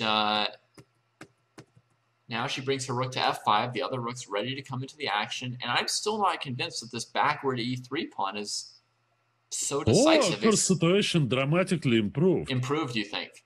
So, yeah. So maybe f4 was too soon from white, trying to convert the pawn but opening up the position. No, well, it's going for the second pawn, but no, that doesn't matter. Now we have a pin on that bishop. We have some exciting stuff here. He had an idea that you like, though, which is getting a pawn, but not this one, huh? Okay, well, first of all, we need to look at the possible threats. Obviously, queen can come to f7, which is attack on a pinned knight. Mm-hmm. Oh, knight g4. That's nice. Maybe that was the right moment to do this. Maybe. Mm-hmm. Nice move, knight g4. Well, if all the rooks came off the board, then white would just have his 2 extra pawns and not too much to worry about. Black most likely will take with the queen on f5, but right now, I don't suppose there are any direct possibilities yet. I don't see anything for black. Maybe he just calculated that I win 2 pawns and whatever. Right. Wow. Well, that's a risky approach to it. But if you look at the time situation, it sort of tells me that Li Chao is confident. Not worried at all about any tactics around this pin on the bishop, and just feeling good. No, well, let's do queen f7 then. Sure, queen f7. That makes sense. I suppose white takes. It doesn't. Yeah. Capture on f1 probably Something helps. happened. Black traded off everything on f1. That's what I don't like this. was thinking they don't want to do, right? Yeah, the queen on f5, of course, it's still that pin. They're going for a last-ditch queen f5, huh? Yeah, but white, maybe, I don't know, maybe white has a possibility of going like knight h6 check at some moment. And taking back with the queen. I'm not sure there's perpetual check. I mean, there are chances for perpetual, but I'm not sure perpetual is quite there yet. But nothing less than perpetual would save black at this point. Down 2 pawns, their own king open. No, there are still chances. All right, let's go queen f5. Let's not waste any time. Yeah, I don't know why she's wasting time on this. I'm with you. You've got Maybe 2 she's minutes. hoping queen f7 check, king g2, knight f4, but it's a long shot. He's unlikely to go there, is he? Oh, very unlikely. Not the kind of guy to do this. No, she's just got to go faster here. This is that's true. This is a known way to lose, is to just not go fast enough sometimes. Let's see how the other. So queen f5 and just do some checks, whatever. c2, b1. Yeah. The king comes up to g3, and then reply to that you go queen b1. Okay, she's going for the chance, but I mean king g1 and then what? Yeah, I don't know what the next move is after king to g1. The other Chinese ace here, Yu Yangyi. Let's see how his position's developing. So he did sack the pawn on a5 from the get-go. No, he got back the pawn on a6 in return. Just a fancy trade. White is up a pawn. And actually ended up ahead a pawn. Yeah, somehow, which is hard to believe, but somehow he did. And looks like he outmaneuvered those 2 bishops, which were on great squares with his 2 knights, and suddenly the bishops are both sitting there defending c-pawns and doing nothing else. Dominating, he's winning. In this final position, he could have taken that pawn on c5. He could just take on c5. This is but he's going for knight f6 to check to block that queen, and he knows that c5 pawn is always his. Yeah, there's nothing to do about that. I would say it's about resignation. Beautiful. That's GG. Just get in here, trade that knight for the bishop, then he can put the other knight on c5 while taking the pawn and defending everything. Well, in reply to rook b5, there is possibility of knight d2 and maybe bring that knight to e4. Yeah, but he felt like he already had everything worked out. He just brings the knight here. Now the black queen is basically trapped. True. In the king side, and from here, there's a lot of ways to break through. I mean, well, he goes for mate, trying to bring his rook to a8. Yeah, that's I like it. I was thinking a little bit of the move d4, trying to open things up, but just getting the rook into the game without any trades seems simple. All right, look out. You go rook a8, black takes on f6, and takes on b3, and then gets mated after queen takes c5. Yeah, first I'll show people the reason for the rook sack. Queen c1, king h2, queen f4 with the draw. Yeah. But instead, Uncle Yermo says, we don't take your sacrifice. Queen c5, king here, back rank mate in a horrible little cave there. Sorry. Oh, well. So sorry. Rook a8 was played. Bishop f6, ef6, so these moves were played. So here, yeah, Diabati goes queen f4. Not rook takes b3. Yeah, that's probably not going to work. He's stopping queen e5, but what's his defense to queen e1? Is it rook to b8? Yeah. Yes. Same defense is going to be played after knight takes c5, which was just played. Because he's dealing with knight d7 check. Okay. Which is pretty bad news. Yeah. So still. So he played that move as expected. Yeah. Okay, so now you can go queen a3 maybe if he wants to get fancy, but that allows queen c1, right? So it doesn't quite do it. I think he's going to play g3 for now. That's going to be a useful move to deal with all this perpetual check threats. Right, then black has to go to d6. Stay on the diagonal, and then he'll figure out his next move. Oh, it's too bad he can't play queen a3, though, because queen a3 would have been nice. Rook takes a8, knight e6. Yeah, okay, so rook b8. Yeah, but he's a pro, you know. He'll find a way. He's a pro. He'll just play g3 and I suppose. But I like it flashy, Alex. I like it flashy. Well, yeah. Well, we can afford it because you have a day job, and I have my students. Also, yeah, we can afford the flashy stuff, Yeah. Okay, he just traded. He's going to go back to the diagonal. That's right. Once the black queen is deflected from f4, he just goes back to that diagonal that the queen was defending. That's a horrible way to go. There's so many ways to win this game. So he made a point that he didn't need the knight on c5. Yeah, he's like, I could have won this game without the knight. Nah, but then bishop d7 and the escapes to e8, and then who knows? Not good. No, the knight is useful. No, I mean he would have still lost without the knight, even after bishop d7, queen h6, king e8, queen h7. He can't stop back rank and save the queen on. No, queen d6 I play and I block from f8. Wow, so we might need the knight. Sorry, I'm raining on your parade. You are. It's all right. Rain on my parade all you like. Hikaru's back to make a new one for me. He is playing in action once again. Here he's playing board 2 of the Hackers, Zviad Zoria. Wow.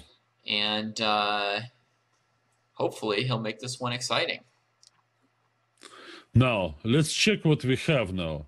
He's left this. He's made this pawn sack for a moment on c5. All the matches are very tight. See that only 1 point difference in all of those matches now. That's right. For anyone who hasn't noticed yet, the standings in every match are right above our heads here, and we can see that nobody is running away with it yet. The Desert Rats have a 1 point lead halfway through against the Osprey. The Hackers a 1 point lead against the Sluggers halfway through. Surfers and Kangaroos tied exactly 4-4. And the Pandas started out down a point against Dallas, but they're kind of coming back here. Well, we just saw their top board score, so the next 2 games probably won't go as well for them. Yeah, nothing comes easy. Look at Dreyev unable to win in both games against lower-rated players. Right. 2 draws for Igrok. 2 draws, solid play. All right, so Hikaru brings the bishop to e5, kicks that piece. We've got the isolated queen pawn, but Izoria needs to control the d4 square and not let the bishop on b7 get a good look at his king. For now, it seems like the knight on b5 is doing what he needs. He's looking at playing bishop b2. I'm trying to catch up. Yeah. Yeah, I got that game. So all looking right. at playing bishop b2, he kind of needs that. He's got his rook opposite the bishop on b7. That gives him some extra tactical energy here to achieve what he needs. By the way, this game is preview of what we're going to be watching in April from US Championship. Zviad Izoria qualified or was invited. I don't know how it worked out for him, but he's going to be making his debut as American player now. And of course, Hikaru's going to be there along with other guys. Exciting. Yep. Exciting. Haven't seen Zviad in too many classical tournaments lately. Well, he used to play more, of course. But speaking of Izoria, well, I know. Well, first time he made a name for himself by winning the Millionaire Open in, I believe, what it was, 2000. Yeah. It was 15 years ago. At the time called the HB Global. It was sort of the first iteration. Not the Millionaire. It was called the HB The first iteration of this idea of a huge cash prize tournament. Right. Though the prizes aren't really that much more than Goichberg tournaments, but no, there were more. He took $50,000 for first prize. Goichberg never had it. Okay. World Opens. Too bad, actually. I wouldn't mind some extra change. Yeah. All right. Zviad plays bishop b2. That's what he wanted to play. Pretty solid. Yeah, that's what he wanted to play. I mean, and I don't really see Hikaru's idea here. It looks like he's coming up against tougher opposition this round.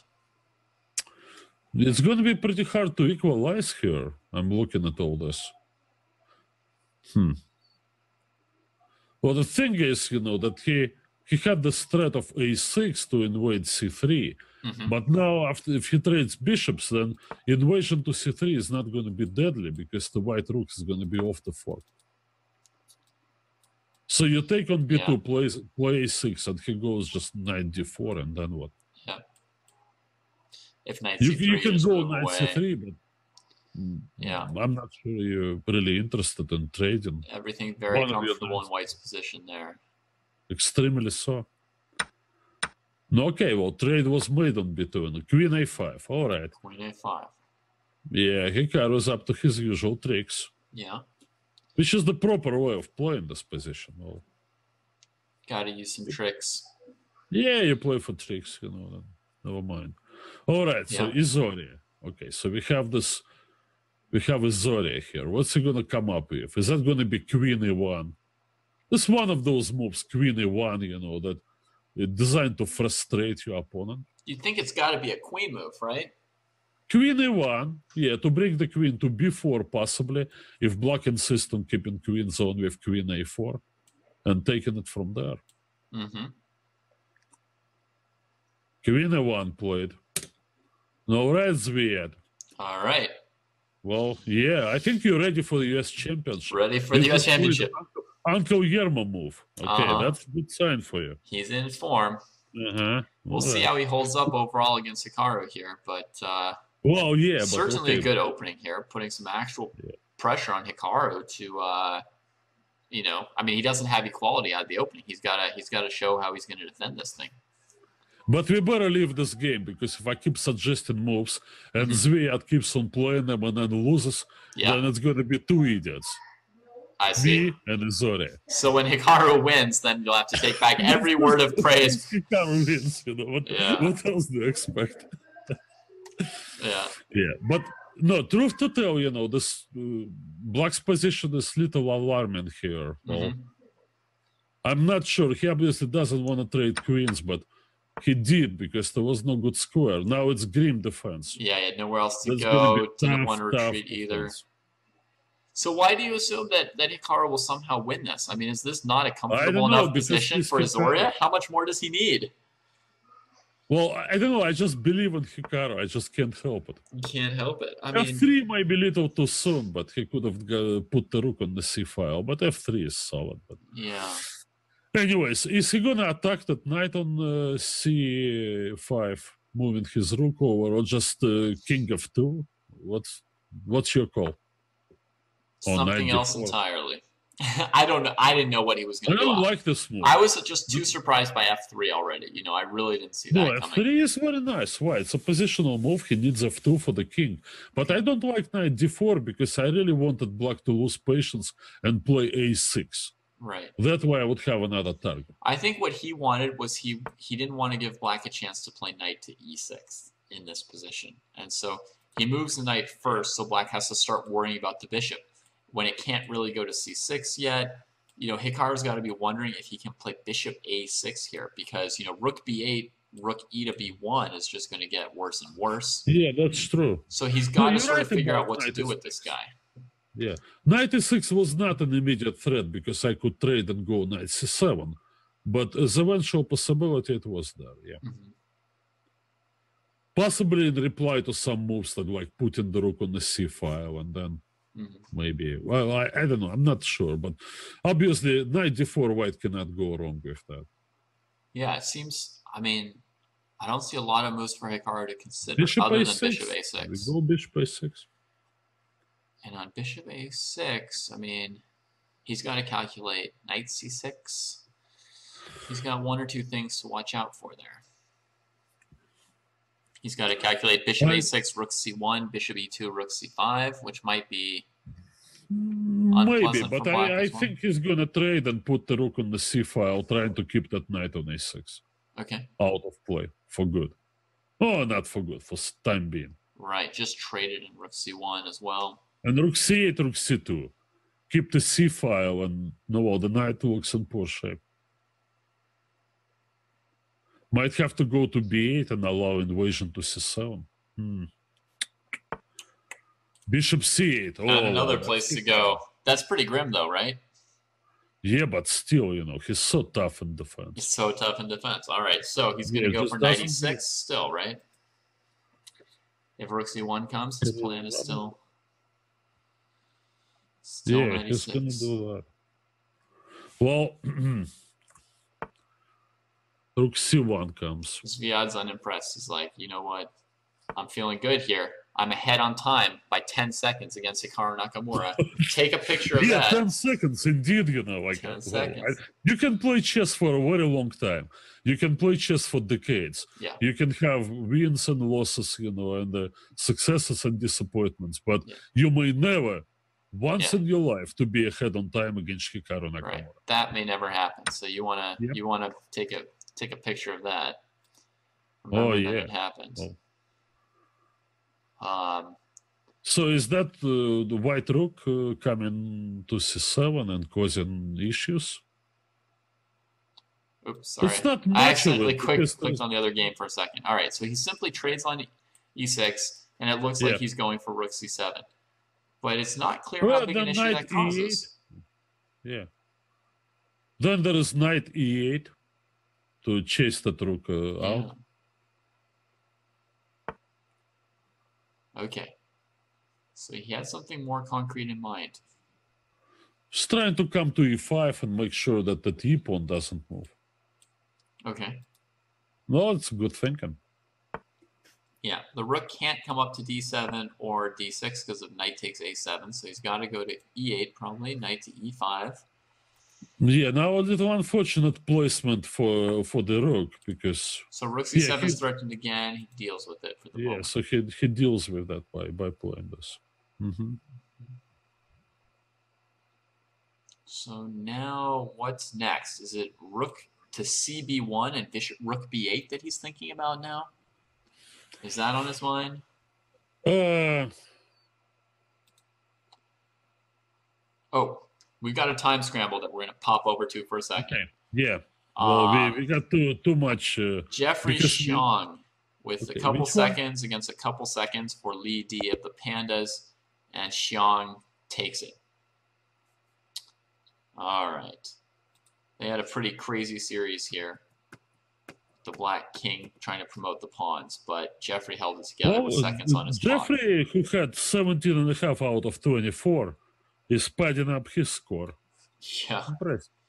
Yeah, I mean, so far today, the top board for the Destiny, Not immediately off to the best start. He had 1 and 2 before that game, so now he'll have 2 out of 3. That's fine. Okay, Naroditsky is at it again. Sacrificing / blundering again. Yep. I was thinking about that game too. I had opened it at some point earlier. He makes this pawn sack on e6 straight out of the opening. Comes after e6. Of course, he can win the pawn back normally with knight e6. Nope. Rather throw the rook in. Plus he's got to be calculating moves like h6 and so forth now. Bishop f6, knight g5, h6, and what next? Well, he took on f6. What else? Some kind of cheesy and sacrifice. Went knight h3. So now he's down material and probably with a bad position as well. It looks like Danya's g5. Yeah. It looks like Danya's been playing like drunk bullet against 1200s today to get ready for this match because Danya cannot possibly be drunk. Is he 21 yet? No. I mean, like he's playing against drunk 1200s or something. But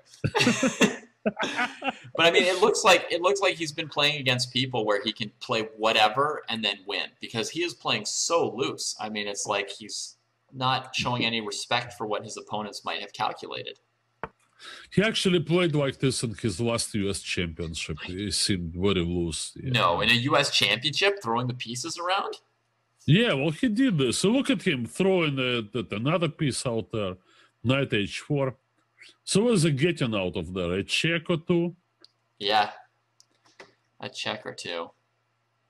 No, that's actually some point in this because in the end, he's going to be able to play bishop f4 when the white king... Black king arrives on c7. Yeah, it could feel a bit risky to run with this king. Queen g4, king c7, bishop f4, knight e5.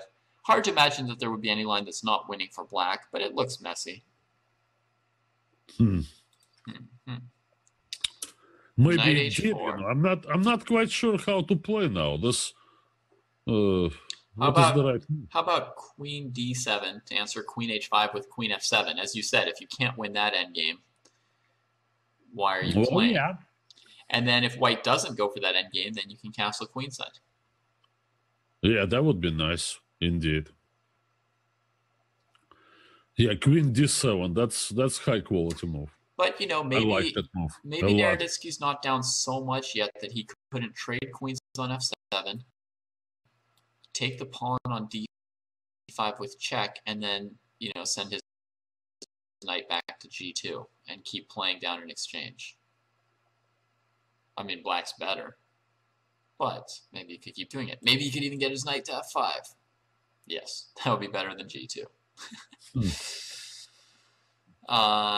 Okay, so Margvelashvili has to decide. Is he scared of those checks? Does he have a route for his king? Can he just take the knight? Or is he going to mouse slip at some point in this game? Well, while he thinks about it, I'm going to pop back to Hikaru and see what kind of progress Zviad has made. He's ahead a minute on the clock. Oh, no, that is just wrong. Well, first time I believe in clock malfunction here on Chess.com. Yeah, it's a sad thing to admit, but there's got to be some kind of a malfunction here. As it's showing Hikaru having to think instead of just playing all the best moves. Well, I think Zviad's going to trade once and put the second rook on c7. But then king d6 and Hikaru wins. But yeah, that's how it would go if I were playing white. Oops. It's possible that in this situation it could be just f4. Let's hope Zviad does something better than that. I mean, probably it's one thing is to try this f4. Another idea is g4, trying to attack the knight and gain this d7 square for the fork. Yeah, I like the idea of making some advances on the king side. g4 is a nice move, I think.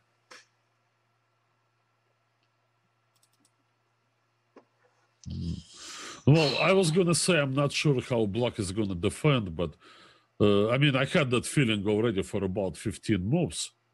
And so far, Well, Nakamura is hanging in Yeah, there. he's avoided all forced losses up to this point. How about this weird idea? Bishop to a6. Tactic. You're like, David, what are you thinking? Well, No, are you actually threatening? It fails to rook takes c7, so I can't do it that way. Oh. And then when I take back, I don't have my knight c6 check idea. All right. Okay, let's fall back on that. Nothing silly yet.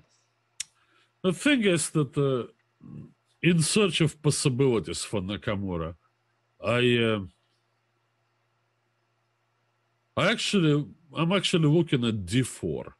Suppose white goes g4. But g4 makes a threat of g5. But if white plays some kind of lazy move, say h4 or h3, then maybe Hikaru can play d4 and then surprisingly capture on f3. That is pretty surprising. But f4 is another one of those positional. I wouldn't even really expect it to work, though, because white trades rooks at the end, plays rook c7 check, takes your d4, that f4 was a lazy move. Now d4 and Nakamura is going to take on g2. All right, total reversal now. Why is it a total reversal? I still don't understand. But what to do? I mean, I take it. I take on g2. I take that. Or you go rook c8. Oh, you got rook c8. Right. Well, indeed. Hallucination. Oops. All right, it's rook c8. Zviad just took the pawn. He didn't even think too long. Not as long as, I mean, Hikaru played d4 pretty fast. So we'll see what his plan was here. So now Nakamura played. Okay, look, when Izoria plays my moves, it's a good sign. Good sign. When Nakamura plays my moves, that's a very bad sign for Hikaru. It's funny. You were saying f4, locking in the knight, and then he played it, and you said maybe it's just a lazy move. But now, who knows? Who knows? But if he plays bishop g2 after rook c8, he resigns. Yeah. Oh, man. It looks like Hikaru should never play my ideas. Looks like he might just want to play knight d5 in some way here. I know there's the knight d7 check fork, but he might be able to work it out. So knight d5. All right, let's see. Yeah. So knight d7, you go king f7. Not afraid of anything. Right. And then if knight b8, we get the rook back on c7. Oh, he did something. Let's see what he did.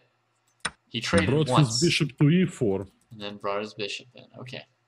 Well, some potential activity, but no, he has to make up for a lot here in this situation. Yeah. So if the bishop moves, he's got ideas of rook b1, rook b2 kind of thing.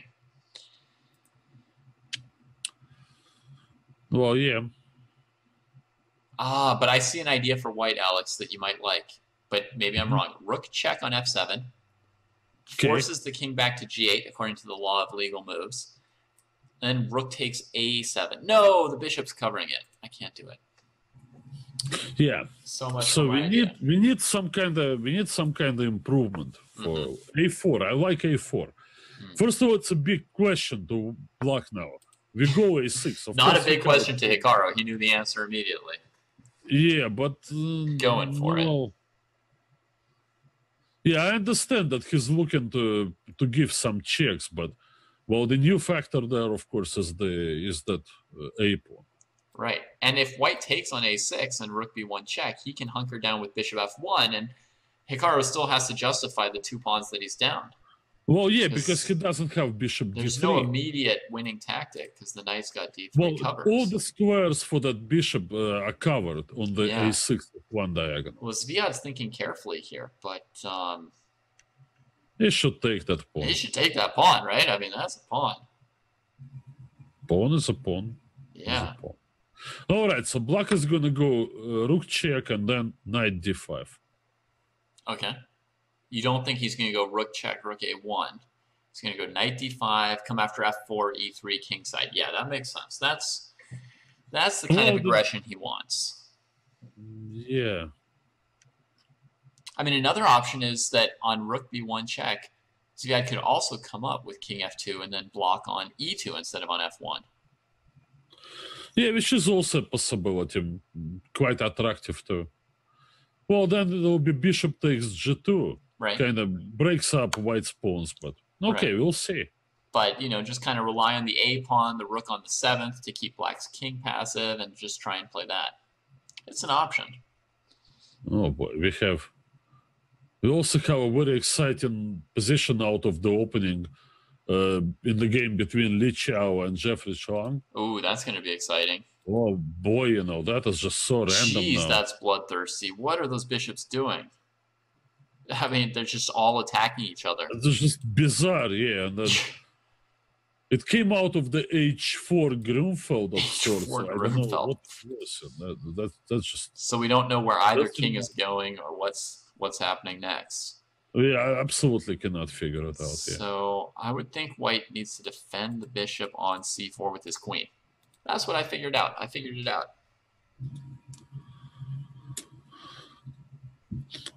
Yeah, Joe Cal 17. Chess is not as intellectual as its reputation. I absolutely agree with you. Most of chess players, and more the chess improves, the less intellectual chess players. They don't even look intellectual anymore, right? I mean, they're not even trying. At least Botvinnik would bother, to put on this kind of horn-rimmed glasses and all with a white shirt and tie.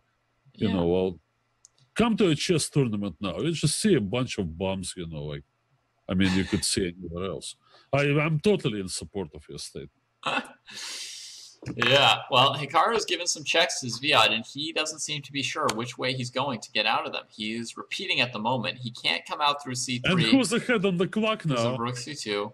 Hikaru. And who's ahead on the clock now? Well ahead. Zviad is not looking confident now. I mean, he's got 2 extra pawns and just no confidence. He lost his confidence, and no, that's what happens when Hikaru gives you his first check. Yeah. You're like, I'm good. I blockaded your isolated pawn. I got to the 7th rank. Then Hikaru says check. You're like, and that's it. And it's messy. And you're totally deflated then, When Hikaru says check, that's it. You everything comes crashing down. Look at Izoria's time just running down mercilessly for no reason. I mean, I don't know what he's looking at other than thinking about, am I going to lose? Am I going to draw? Am I going to lose? Am I going to draw?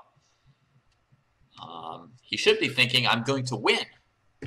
But looks like he's just full of questions now. Puts his king on d1 now, loses the pawn on g2. No, he's hoping to queen his a pawn, which actually stands a good chance to do. Yeah. But he needs this strategy. He needs to put his bishop on c4 to take away a2. He's got 18 seconds. He's not going to do anything. Draw. All right. Well, I gotta tell you, I make one prediction for in the U.S. Championship when they face each other. Yeah. Zviad is not gonna have a kind of position he had today. I'm not sure about the result, but I mean, you can only have a position like this against Hikaru Nakamura once in your lifetime. Yeah. Unless, of course, your name is Magnus Carlsen. Then, every other day. But, wow, he just sort of Hikaru played d4, opened his bishop, was down 2 pawns, and Zviad just thought, messy, can't do it. I don't know, kind of disappointing. Let's see how Danya's doing. Danya, the man who was down in exchange, looks like he's now down a rook. What happened here? b4, pawn takes c3. Couldn't play bishop takes c3 because of... Okay. Instead, he's taking c6. It's messy. Knight takes b6. Whoa! Whoa, I don't even know what he's threatening. Well, he's threatening a perpetual check as far as I can tell. But he better have a threat because he's down a lot of stuff. Perpetual check he had in mind. He had perpetual check in mind. Now he's got knight d7 check. It's messy. He's got an extra minute. I mean, he might be in store for another mouse slip, but this one he's kind of earned. I mean, he's kept the game complicated, and Margvelashvili had to use up a lot of time here. I think... Oh, If he plays knight d7, Margvelashvili's playing to just take it and go rook to e1. So what? King g2? King g2, rook a1. I don't know. Well, queen c8. Queen c8 could be a... oh, no, the knight is gone. Yeah, indeed, you're right. Yeah. Well, there is nothing, yeah. So there is only one check. So knight d7... No, okay, then that's the end of it. Well, he's got no way to deal with this attacking pieces, rook a1 and knight h3, they... Yeah. Right, more coffee house stuff. More coffee house stuff. Yeah. Okay, you... Rook e1 check? Rook e1 check, maybe? That would diffuse White's attack. Instead, he ran king d8, 18 seconds, but... Yeah. No, still.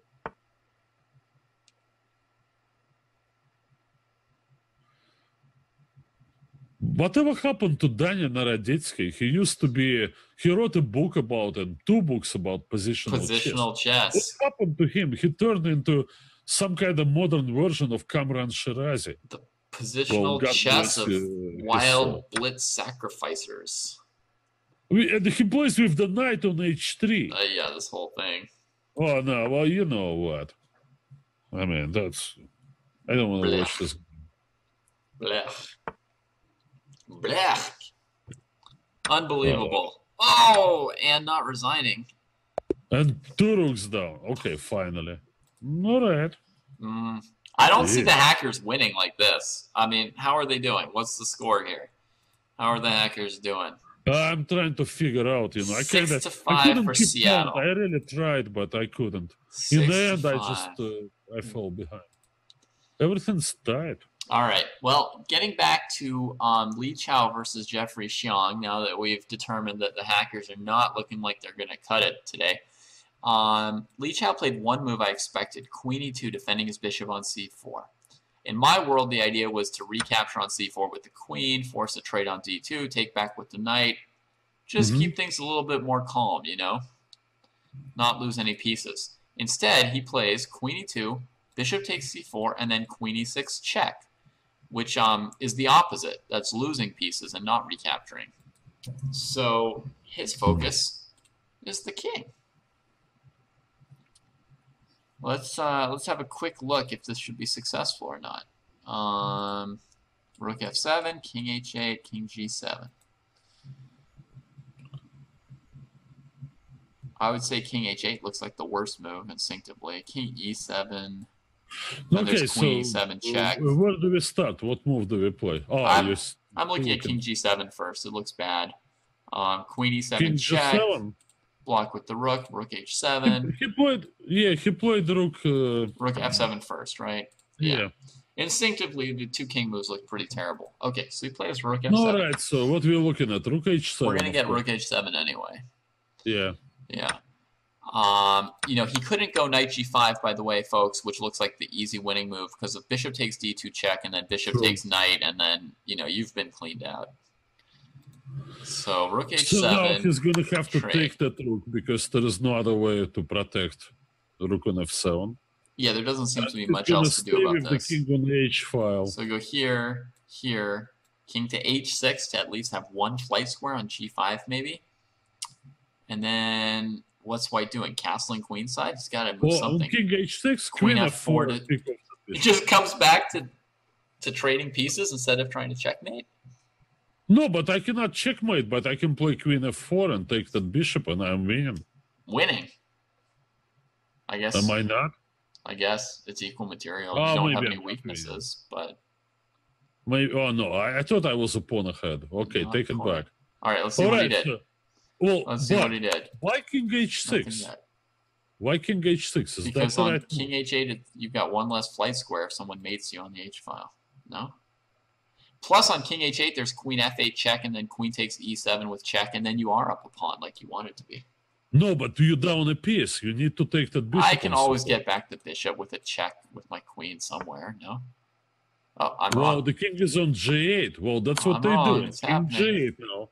Yeah. I don't see queen h4 check happening. White could also win by surprise with queen b7 at some point, Alex. That might be a shocker. Well, yeah, queen b7 is probably a surprising move. But... not a terrible option here. A surprising move indeed. I don't know what black would do after it either. I mean, it just... Not sure. Well, like, Queen looks kind B7 of indeed. finishing. Maybe Queen C3 is the idea, coming back into the center, threatening A1, and threatening Queen E5 with some, in rapid chess, a check is an idea sometimes, and that's got to be enough.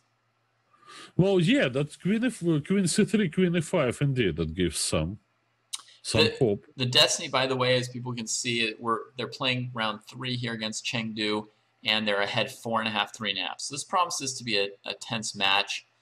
Jeffrey's board 1. Of course, he's still outrated by Li Chao, 27-46 on board 2. Jeffrey's partner in crime, board 2 for the Dallas Destiny, is Conrad Holt. He's up against board 1, Yu Yang Yi. On a similar rating, they've got a game that's not yet as crazy, so we'll check back in on them later. But let's see. Another check from Li Chao, so he doesn't go to Queen B7 yet. He's still thinking it over. He could go Queen E5 check, and then black has to play maybe King G8. Yeah, then he can go even Rook B1. Yeah, maybe he does just want to play Rook B1 at some point. Rook C1 is a candidate move too, because he can kick the bishop and then bring the rook into the game with Queen E7 and Rook to C5. C5.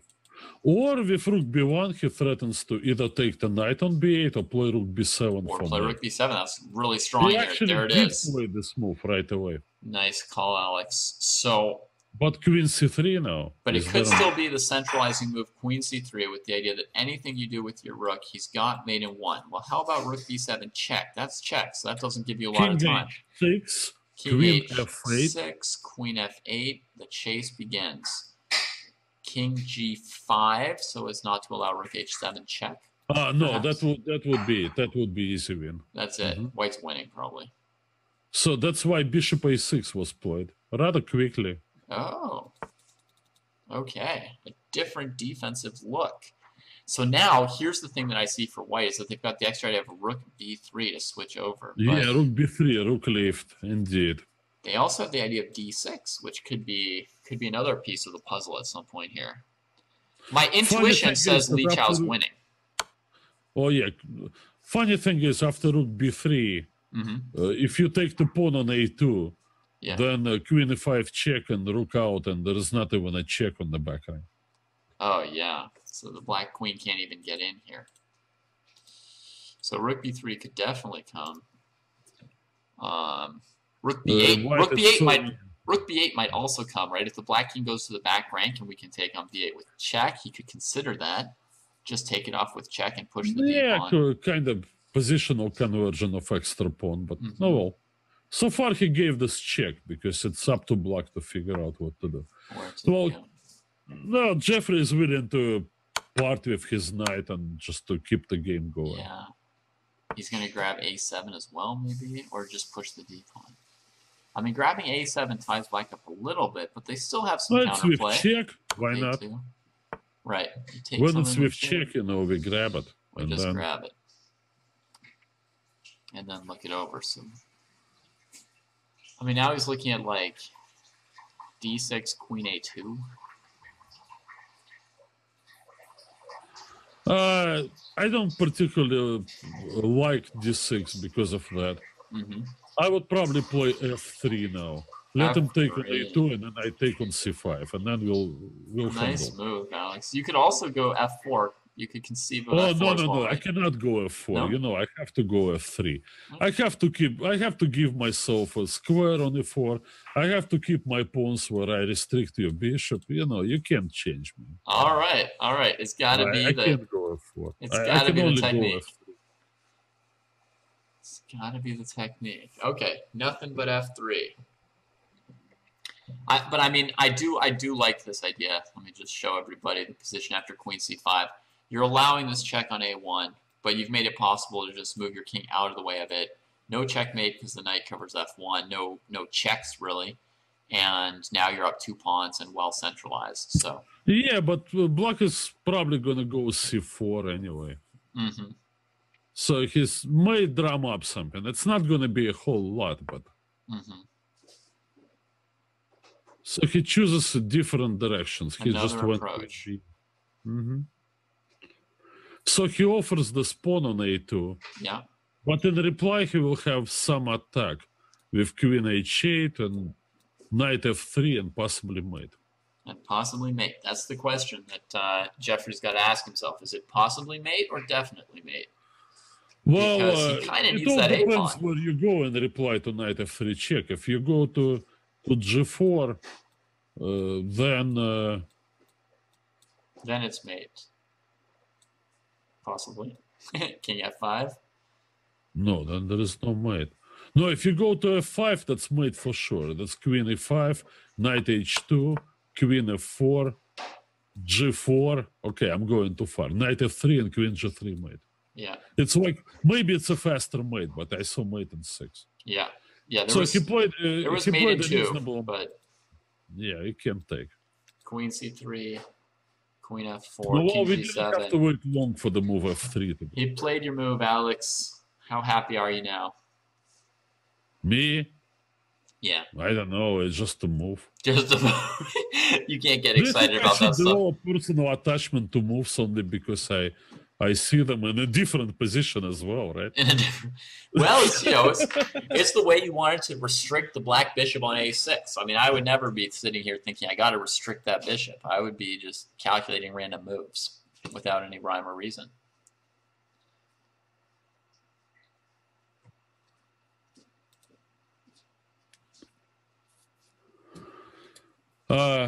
Interesting comment. I'm 2100 and I think I could comment on these games. It's a lot easier when you're not at the board. I absolutely agree with that because there's zero responsibility. Yeah, you can say whatever you want. If it doesn't work out, okay. Yeah, okay, it's fine. Well, particularly if you don't care if you embarrass yourself. I mean, I basically don't. So right, mostly not. It's okay. All right, so Jeffrey has managed to pick up the a-pawn. That makes sense. And Li Chao plays d6. He wants to push that pawn and force the black queen to come off the a2 so he can bring his knight to e4. Right. So if like queen to d5, then he plays knight e4 and he has everything that he wants. No, well, yes, it won't be that easy. So. I don't know if there is anything better here. Maybe even bishop b5, but doesn't seem much of a move. Mm-hmm. White possibly could just go king g3. He certainly will. That's got to be the next move for white. It would be just king g3. But nonetheless, that maybe this way, if black could somehow get the queens off, he can get some kind of chance in the end game. But I doubt he can get the queens off. That queen and knight is such a powerful combo in attack. Yeah. Well, there were many wins available for... Okay, in the meantime, Dreyev, who started off slowly, now won a nice technical game on the black side against Anton Smirnov, the young star. Mm-hmm. And that helped. Other game in this same match, though, Yu Yang Yi versus Conrad Holt. This kind of Slav defense, Queen's Gambit type of structure. We've got all the major pieces still on the board.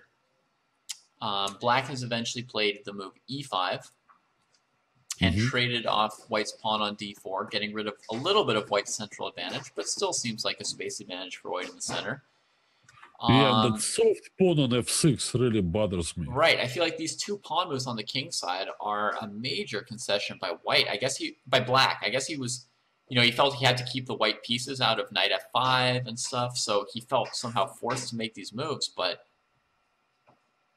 It's just so unhealthy with king on h8 to have that pawn on f6 that it's only protected by a queen. I mean, you play f6 to untrap the knight on h5. But then once you have to defend the g6 square, that's too much, huh? So probably a dangerous position for Conrad.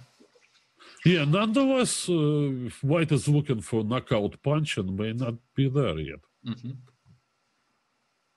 I mean, there is sort of a methodical approach by playing f4, but he did go e5. And then an explosive approach where your opponent has e5 completely covered and you just play it anyway.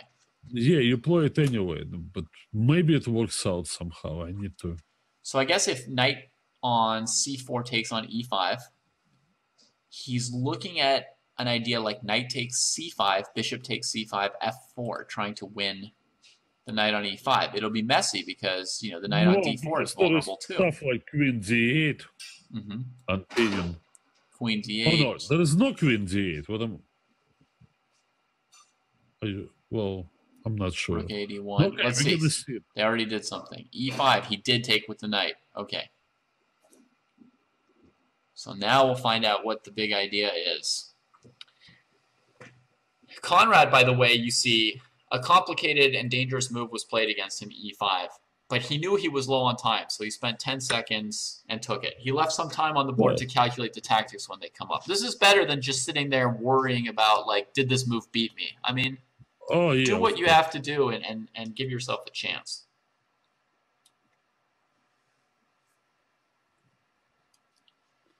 So, and now Yu Yang Yi is double-checking whatever his idea was. Kind of baffled here.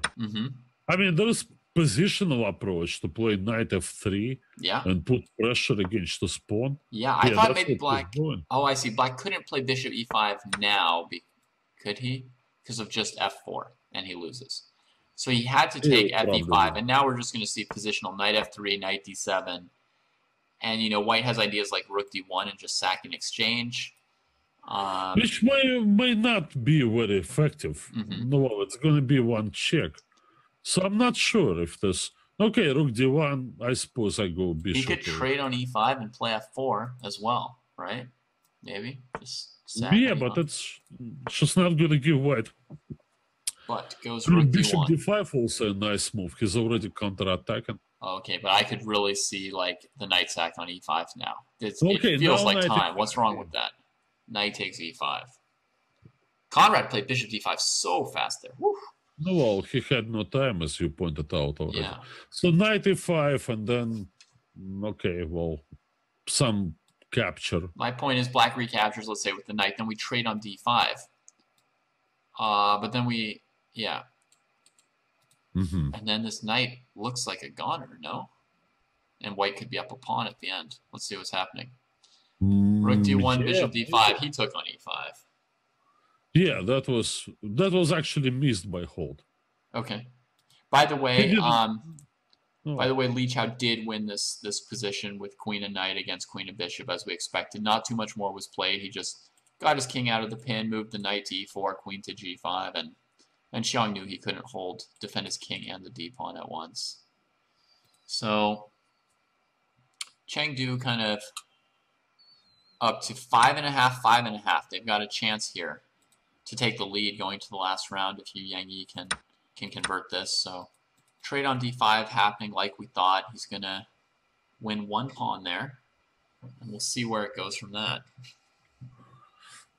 In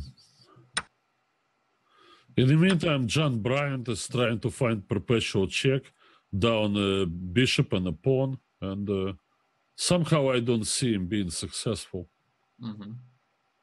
No, there was mate along the way, but black missed it for now. Let's see if he finds it again, or the second time around. You want me to find John Daniel? Ah, well, you don't have to. This is a matchup of like super high-rated low boards. Position. It's the 10 seconds on the clock and looking totally lost, but queen checks. Kui Bokharov here, the highest rated board 4. That's what we're going to call him. For the Kangaroos, he's got the extra piece and pawn. Should be enough. Doesn't want to sack the b pawn. No, the pawn was trying to work his way out of this. This is going on for a while. Yeah, and it's just gonna end in stalemate somehow. I don't know how yet, but it may end up in stalemate. Happens sometimes. Okay, he almost played king c7, which would be checkmate and 1, queen b7. Yeah. Maybe he'll do it second time around. Go king c7. Oh, no. Oh, he can't find his way through. This is tricky. You'd think the extra piece would be ample here. It's actually being in position without the bishop on d8. But even without the bishop? All right, so he needs to stop worrying about defending the bishop and just advance his b pawn, huh?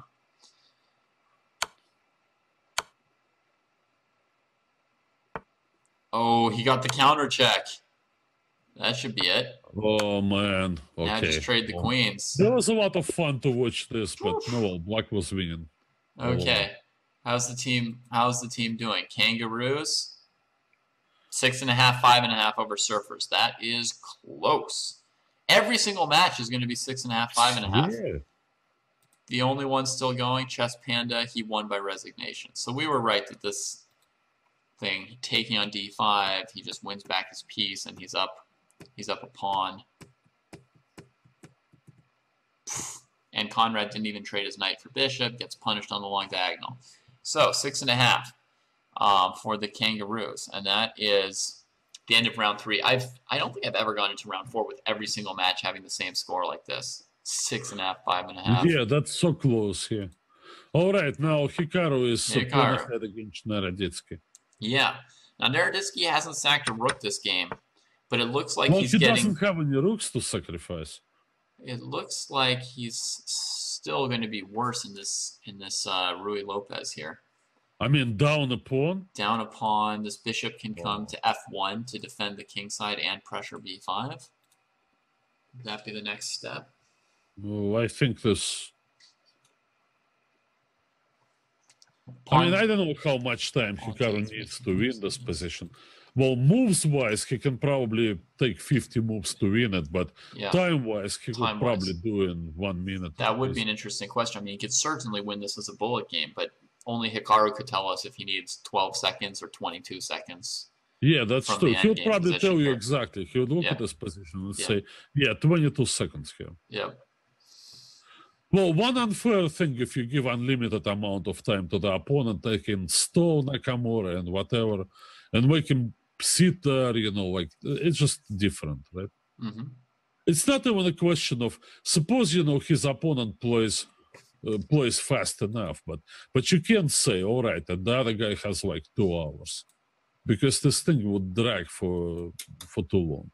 It's unfair to ask a bullet player to just sit there for the whole thing. Yeah. No. Unless he can play a bunch of other bullet games at the same time while he waits for your moves. Okay, bishop d3, your move. D3. Get the bishop to f1. Yeah. Now we're talking. Yeah, the bishop wasn't doing anything too important anymore. Here's the other thing I wanted also was a3, just freeing our queen from b4. Just simple stuff. Yeah, well, he certainly is in a hurry. Yeah. Maybe the final maneuver would be, or not final, but maybe the next step would be to bring the knight on f3 towards a5. Yeah, it's a possibility to land on c6. That's one plan. Be one way to do it. Well, he'll find a way. He'll find a way. All right. No. Fair enough. The first match that's going to end today, though, is going to be Rio Grande against the Desert Rats. So let's just see. And over there is a battle on board 1 let's between just see this board 1 matchup. Bortnik with white and Hachan with black. And Bortnik is up a queen, but against knight, rook, and the knight pawns. is on h1, but nonetheless. The knight's completely trapped. If this knight were on b6, then it would be an interesting positional game. Or on e2, even better for black. Or e2. There won't be much of positional. It would not be, no. What's the right plan for white to convert here? I mean, you would think that he would have to harry the queenside with queen a7 or something, but he could also try and get a kingside attack with g5 or f6 at the right time, right? He can put his bishop on h4 maybe to help do something like that. That's what he's playing for. He wants bishop h4 and then some kind of f6 or g5 something. Yeah. It's hard to see what Melik can do in the meantime, right? Because his knight can't move. His bishop has to just defend that thing forever. Yeah, this So position. the rook by itself is not really going to do much about the queen and bishop on the dark squares. Yeah, this looks bad, well, indeed. Yeah, it feels like that could be winning for Bortnik. I think so. Potentially. I mean, his team, the Osprey, are down 1 point right now to the Desert Rats. Let's see what else they've got going on. They've got. Oh no, wrong one. Sorry. I also get a bunch of wrong ones. All right. Yeah, I'm not finding their lower boards just at the moment. I'm checking in on Margvelashvili and Azoria board 2 in the Hackers Sluggers showdown. And we've got opposite colored bishops there as well. Acceptable for Azoria so far. One thing it has to be another game, right, aside of this one. Left in that match between the Rio Grande and Las Vegas. Yeah, there are some other games, but there's a long list of games, and they're not the top rated players. True. I'm just calling up a few games that'll be of interest to us. Yeah, but we'll get to that. What do you think of Margvelashvili's chances here against Azoria? So far tonight, Margvelashvili has scored 2.5 out of 3 for the Sluggers. So he's the only guy who's really got Hikaru's back so far today with a really good start, 2.5 out of 3. Yeah, right. Well, that's helping the Sluggers a lot. Well, they sort of play a role of a spoiler in this because they just hoping to ruin San Jose's hopes for qualifying. And also they want to make sure that regardless of the outcome of the Rio Grande Las Vegas match, both of them will be relegated. Right. So they got something to play for. And in this situation, however, I think Black has a very comfortable position. Yeah, especially now that the queens came off, which was White's decision here with 17 queen c1.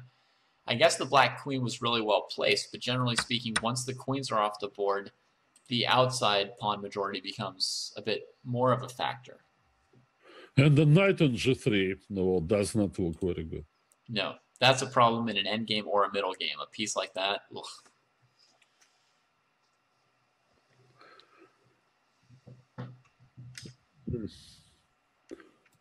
Oh my goodness. It looks like Hikaru's made tremendous progress. Let's see if it's good or bad.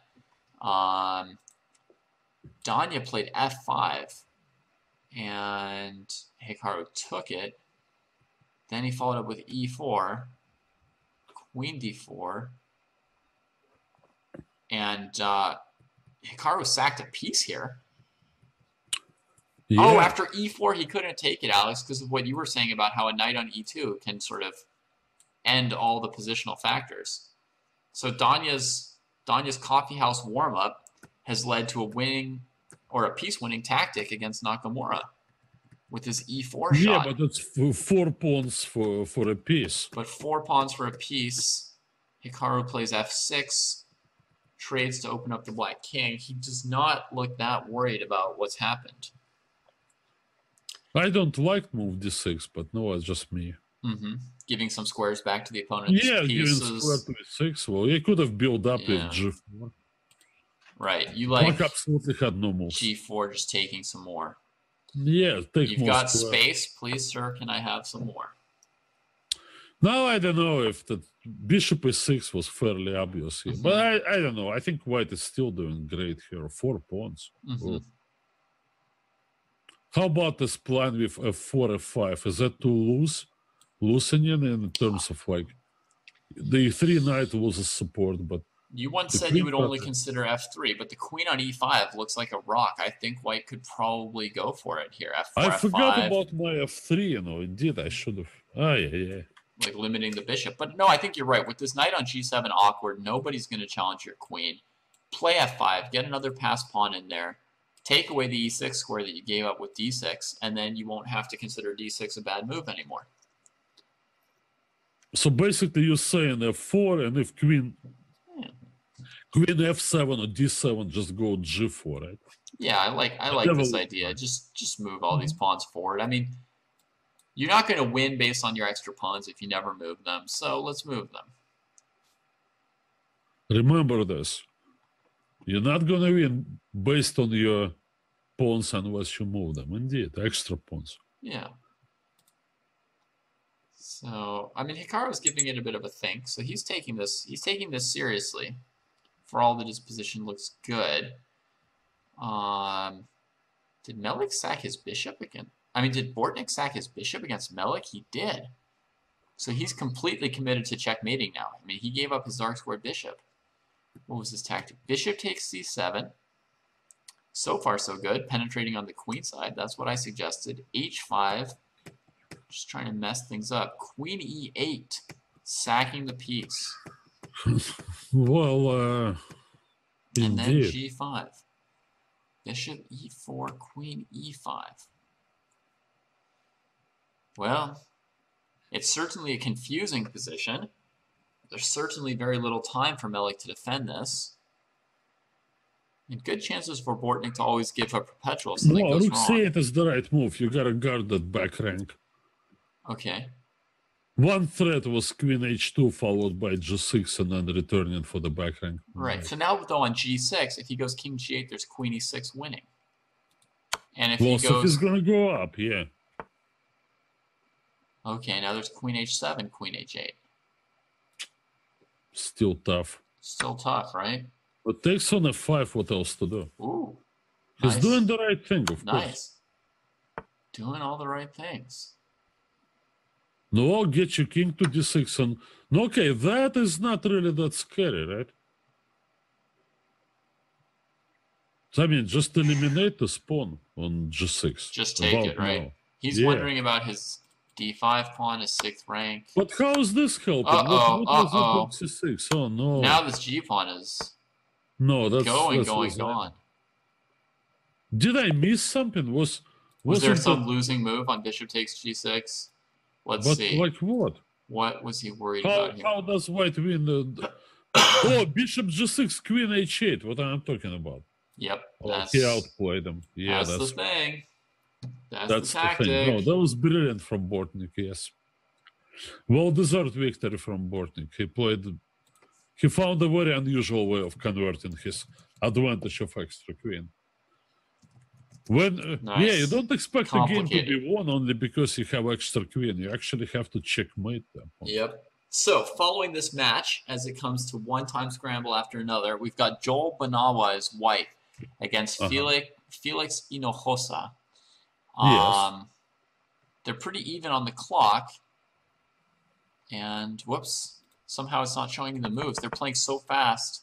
Let's catch up. Knight defending against rook.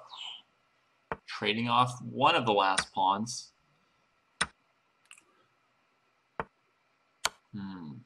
Force him back. King g3. It feels like black may have enough here to Zugzwang white at some point. Or rook takes g2 wouldn't really be Zugzwang, would it? The knight come back. I guess this is pretty clean as well. Rio, the Osprey, take a big point, and that is the final one, 8.5, 7.5. They take the cake there. So they narrowly win that match. That'll allow them to catch up with Seattle if Seattle can't beat the Hackers here. So back to Hikaru. He's still got his 4 pawns. All right, so if I... He played the g4 move. Danya played h5, trading 1 pawn off on g4. Okay, so he didn't go for f4, f5. He's playing f3, restricting that bishop, Alex. You were right 2 games ago. Or was it 10 games ago? In what game you watch? Okay, that's Hikaru's game. Yeah, all right. He's played f3, restricting the light squared bishop, just like Li Chao. And his queen and knight endgame. So bishop c4, that sort of like locks in the defense of the b pawn and keeps the bishop on a diagonal where it covers some important squares around his king. So how How does white make progress? So black wants to go what? Knight e6, but in reply there is knight f5. He wants to kind of sit. I don't think he wants to let white go knight f5. I think these two guys are in a standoff. Bring the king to g3 and then go back to the f4, f5 play. Okay, bring the king up, get close to your pawns, so you got some kind of cover, at least from one side, even if not from all sides, and then look to march the f pawn. Well, when the king is on g3, there isn't a single check possible, right? Yeah. I guess black's queen would have to get behind you, and then they would have to have some defense against queen e7 check and d7 before the queen could get too frisky. Yeah, but now the bishop on c4 blocks the c file. Yeah, probably nothing's going to happen. So Naroditsky just has to sit. It'll look kind of slow motion, but Hikaru is going to bring his king up and then bring his f-pawn up. And then we'll see what the final phase of it all is. Okay, try something with the knight. I'd be worried about knight f5. I guess he's maybe planning to come to f6, keeping the queen out of g7, but I'm worried. I'm very worried. All right, so we have one match in the books already. So you one match down by 1 point. We're going to probably have a lot of matches here finishing just 1 point apart. I mean, the sluggers are 1 point ahead against the hackers. So if Hikaru could manage to win this one, they're at least not losing their match. They're staying out of range of relegation. He thought for a while and plays queen h5, throwing some disorder into Danya's pieces. His pawn on d6 is going to be hanging, though, this way, versus knight f5. He could have kept the pawn on e7 pretty safe. You can still play that move when... Maybe what he didn't like was knight f5, queen e6. Maybe he wasn't happy about that possibility. Yeah, he wants to have more activity for his queen. And, well, he can play knight f5 in reply to king f8. Or in reply to this move, just he can play knight f5. There's just knight f5, and if knight takes d6, he has that is queen check. Okay, so it still looks like he's got things kind of under control here.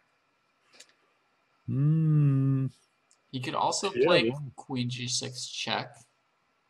I don't know if there's any need to. That's what he played, by the way. So no queen g7 because the knight's hanging. So king f8. Probably king f8.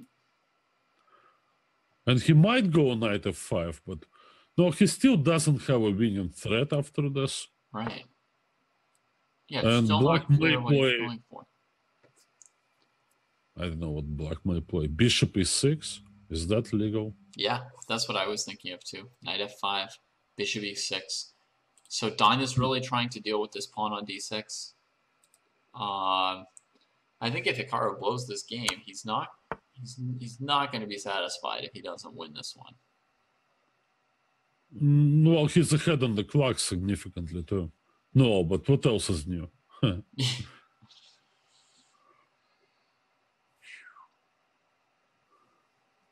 Yep.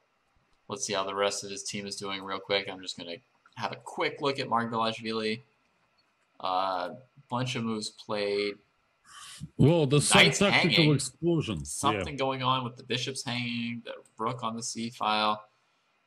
That is hard to figure out with 1 minute each.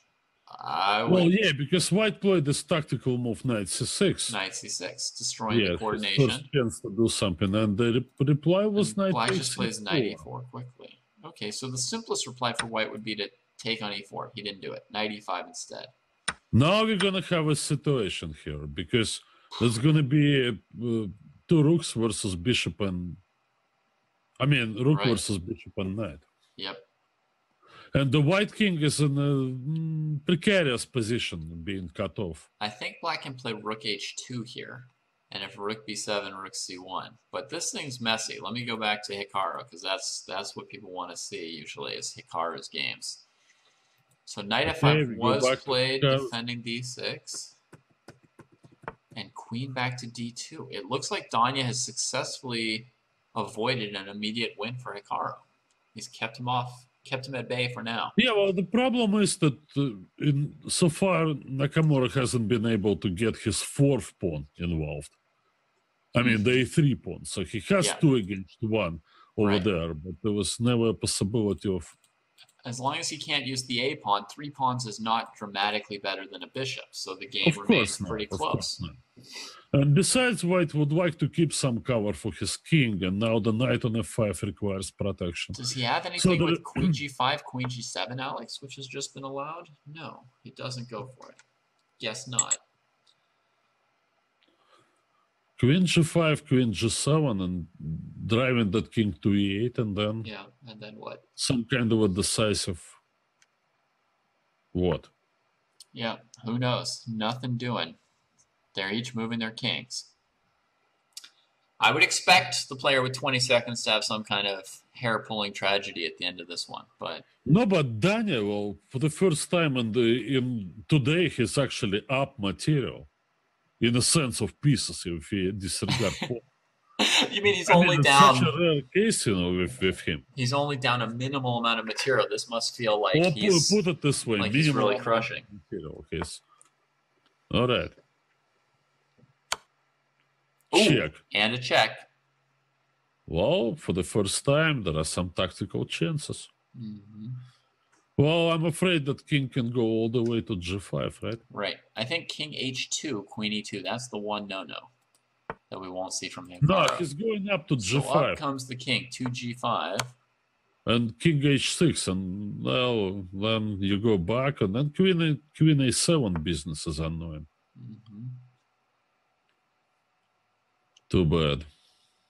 Queen a7, queen g7, king here. Oh, there's a shot. There's a shot. Almost made. Almost made. We wonder if he saw it. Knight f6 with maybe some perpetual check possibilities. Some chances at a repetition, right? Position, okay, he can go knight g3. That's one way of avoiding this check. Yeah. Because that's going to repeat the whole thing again. Yeah, right now they're walking in a very strange, elaborate circle dance here. Indeed, like that. Okay, he goes this way. All right, Hikaru's done with these steps. Going another way. He doesn't want to trade queens because then his advantage would diminish. Mm-hmm. Oh no, interesting attack. Danya predicted this knight e3 move, played knight f6 quickly, but Hikaru has predicted it as well. g5, king g4. Looks like black's the one running out of resources. Bishop h3. Oh boy. Spite check. But I don't think it's gonna work. He's losing that knight, and there can't be anything after king h5, can there? No. Takes the other one. I guess he could take that too. And that should close out a really good night for Hikaru personally, at least. The match currently tied 7-7 with boards 1 and 2 still going. That's a good sign for Seattle because... Yeah, queen d5 check. Oh no, he played it differently. Why he played queen f4? What had a forced win?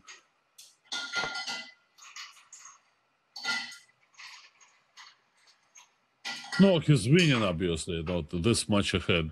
4 pawns ahead. Mm-hmm. It's a lot of pawns ahead. True.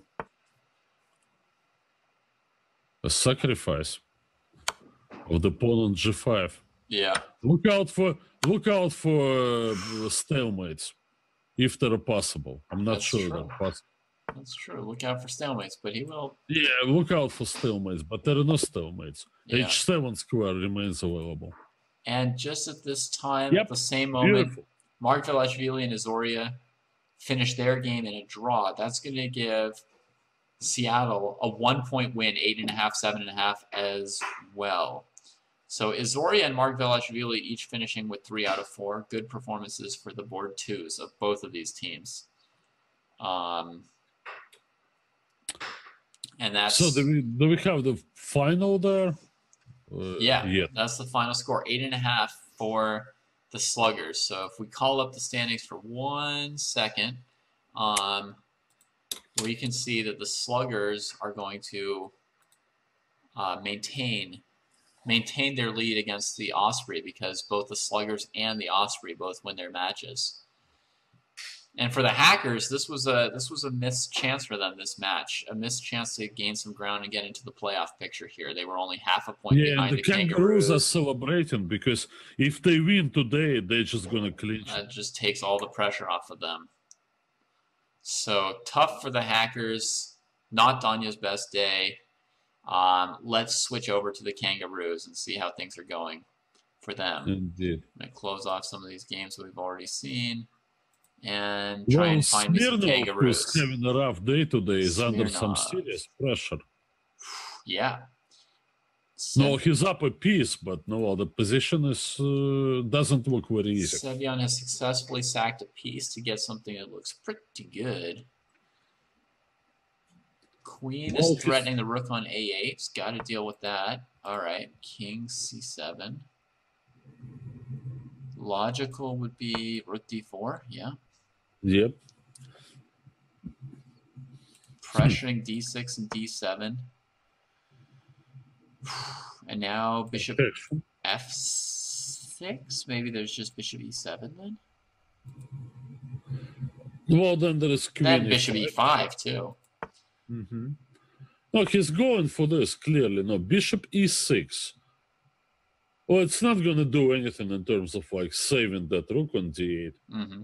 It's still going to go, but no, if black manages to play like queen c6 maybe and trade queens, why should a rook with these two pawns, with g pawns, double pawns be better than the bishop pair? I don't think so. I think white's just going to retreat the queen because now, it's hard for black to cover d6 with his queen in front of his rook, and he should play queen c6. Can have everything. That's what I'm talking about. Yeah, he has to. He certainly because I'm not sure if everything's traded. Why is white better? Maybe white is not better. Mm-hmm. Okay, he played queen c6. Keep the queens on. Kind of confusing factor. Queen. There's queen f6. Yeah, he's definitely got to keep them on.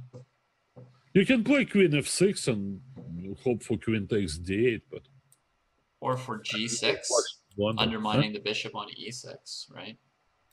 And g6, yes. We'll have two threats here. Two different threats here. G6 breaking through on the king side with the pass pawn. Oh, take the pawn on g2. Queen d8. Really just take on g2. Alex is unimpressed. Seriously. By what white is up to. Wow, that is some major disrespect. But it does look like a decent defensive move. Smirnov's got 4.5 minutes. Well, I don't know. What's the worst thing that can happen? You lose the game, but yeah. I mean, seriously, g6 is and queen takes d8. If you allow him to play g6, g7, you might just kiss it goodbye anyhow. Yep, you can't allow those. All right, so queen g2, that's the main move. I don't know what else to play. What is I mean, there is rook d7, but after g6, I'm all right. He played it. Tough shape, yeah. Well, all right. Yeah. Okay. Thinking. He's going to play a4 in the end after thinking for a while, not finding any tactics. I'm wrong. Well, retreat. Okay. Well played. Hikaru, by the way, finished the day on 3.5 out of 4. Only given a draw to Izori in the position where he was in the mood of giving one draw. Yeah, lucky not to lose that one in a sense, or Yeah, you could be happy just not to lose that one. That was good enough for that position. Yeah, I think so. They will continue their personal debate at the U.S. Championship. Yeah. The other game in this match is Dreyev versus the women's world champion Tan Zhongyi, and Dreyev's got a pass pawn on g7 with a rook behind it. Jeez. That doesn't seem defendable. And it's not. She agrees. Resigns. That's a point to the surfers. So Dreyev won? Dreyev just won. 6.5, 6.5. But you'd have to think that there'd be an advantage for the Kangaroos on the lower boards here. They've got, let's see. Well, that's what I'm looking at. I was looking at this game between Kuibakarov and Banik. Yeah. And, this queen end games, right? You have so many extra pawns, but one H pawn can make difference. Yeah, but you would think that Banik could give a perpetual if he needs to. Banik can give a perpetual, but he would love to be able to bring his queen over to G5. But really, the Kangaroos' whole lineup's sort of like designed to at least win the last round board 4 versus 4 matchup. I mean, they've got 350-point rating advantage here. If you don't get that, I mean, I don't know how good a balanced lineup is if you can't even pick up that point. Well, I'm thinking if you can somehow get the queen to c5, if check, and then play queen g5, he would win. But queen b4, king d3, queen c4, king d2. Honestly, it's bad news for the Kangaroos that Banik already has a half a point in this match. That's not supposed to happen. Why? Is Banik so bad? Well, no, but he's board 4. He's rated 2100, and everyone on the Kangaroos is basically 2500 FIDE.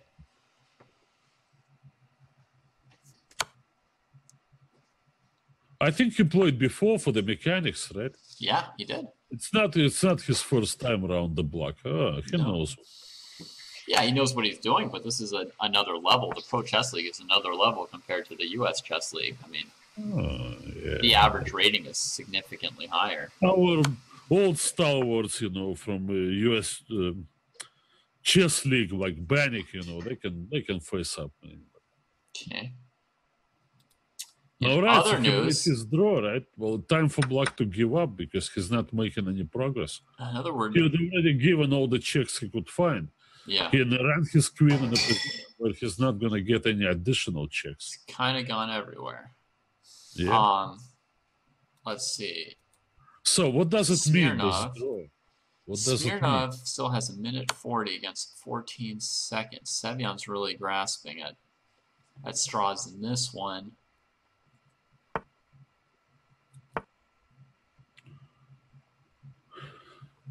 And the other game still going is Bryant against Moulton Lee. Just Moulton Lee just traded off his queen moments ago. Yeah, but this position cannot be won by either side. It's just going to be a draw. King G2 and it's just nothing. King G2 and just sit there. H4 is always good when you're on the defensive, so that if the opponent advances, they have to trade more pawns. I just don't think Black should go F4 and allow White to go G4. That could be unknown. Okay. Bryant keeps playing. He declines the draw. He's not risking much. Just move around. But they've got 1 minute each, so nobody's about to just lose the game on time. Well, all right. So put the queen on F6 and go F4. That's the only thing you've got. I think Smirnov's struggling to figure out how he wants to win this game. I think he's struggling with it because Smirnov, I think he's struggling with how he wants to put away Sevion, even though Sevion's had 15 seconds for a long time. Smirnov's used a couple extra minutes of time that he had on the clock without really finding anything decisive. Queen's on, I'm not sure, but I mean, this all in all, why should Black win this game? The only way he wins if he checkmates him on b2, but no, those pieces are needed to cover the king. Yeah, and he just had queen b4 check available for a move, right? But oh yeah, it was there. But he was pardoned. It wasn't noticed by either player for 1 second. Now Sevion is like, wait, the b pawn. He regrets it for 5 seconds. That's costly. He doesn't have that much time.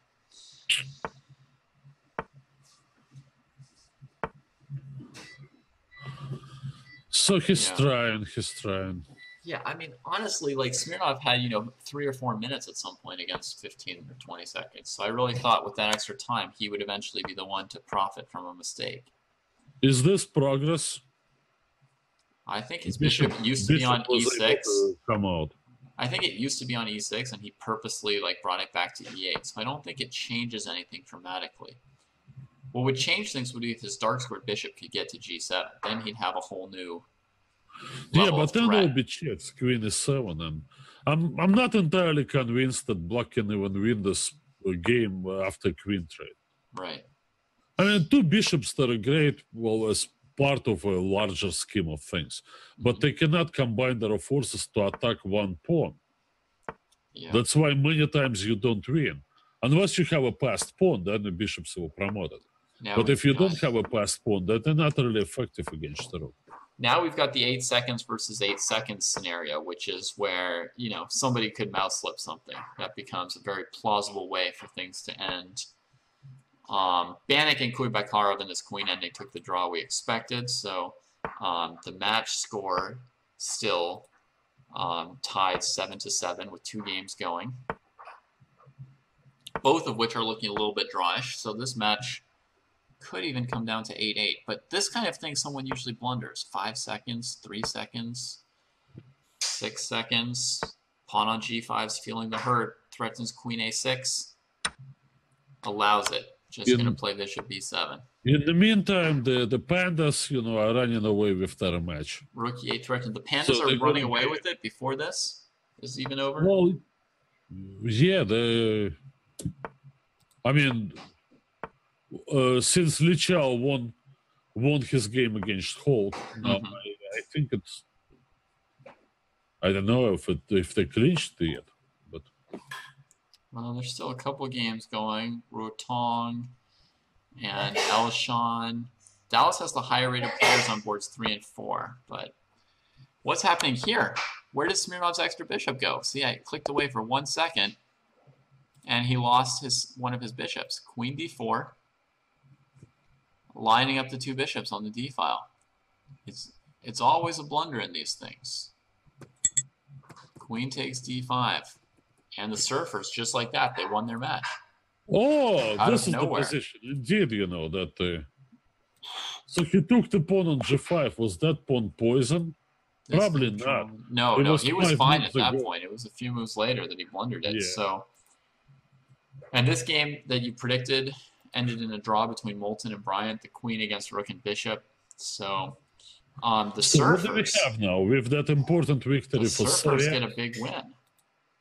So that leaves two games for the Pandas. They need half a point from their bottom 2 boards. Lee D is in a rook endgame with a positional disadvantage, but equal pawns, 3 on 3 on the king side. Is that enough to lose it? I don't know. And then there is this battle between 2 ladies. And then there's more of a battle between the 2 ladies.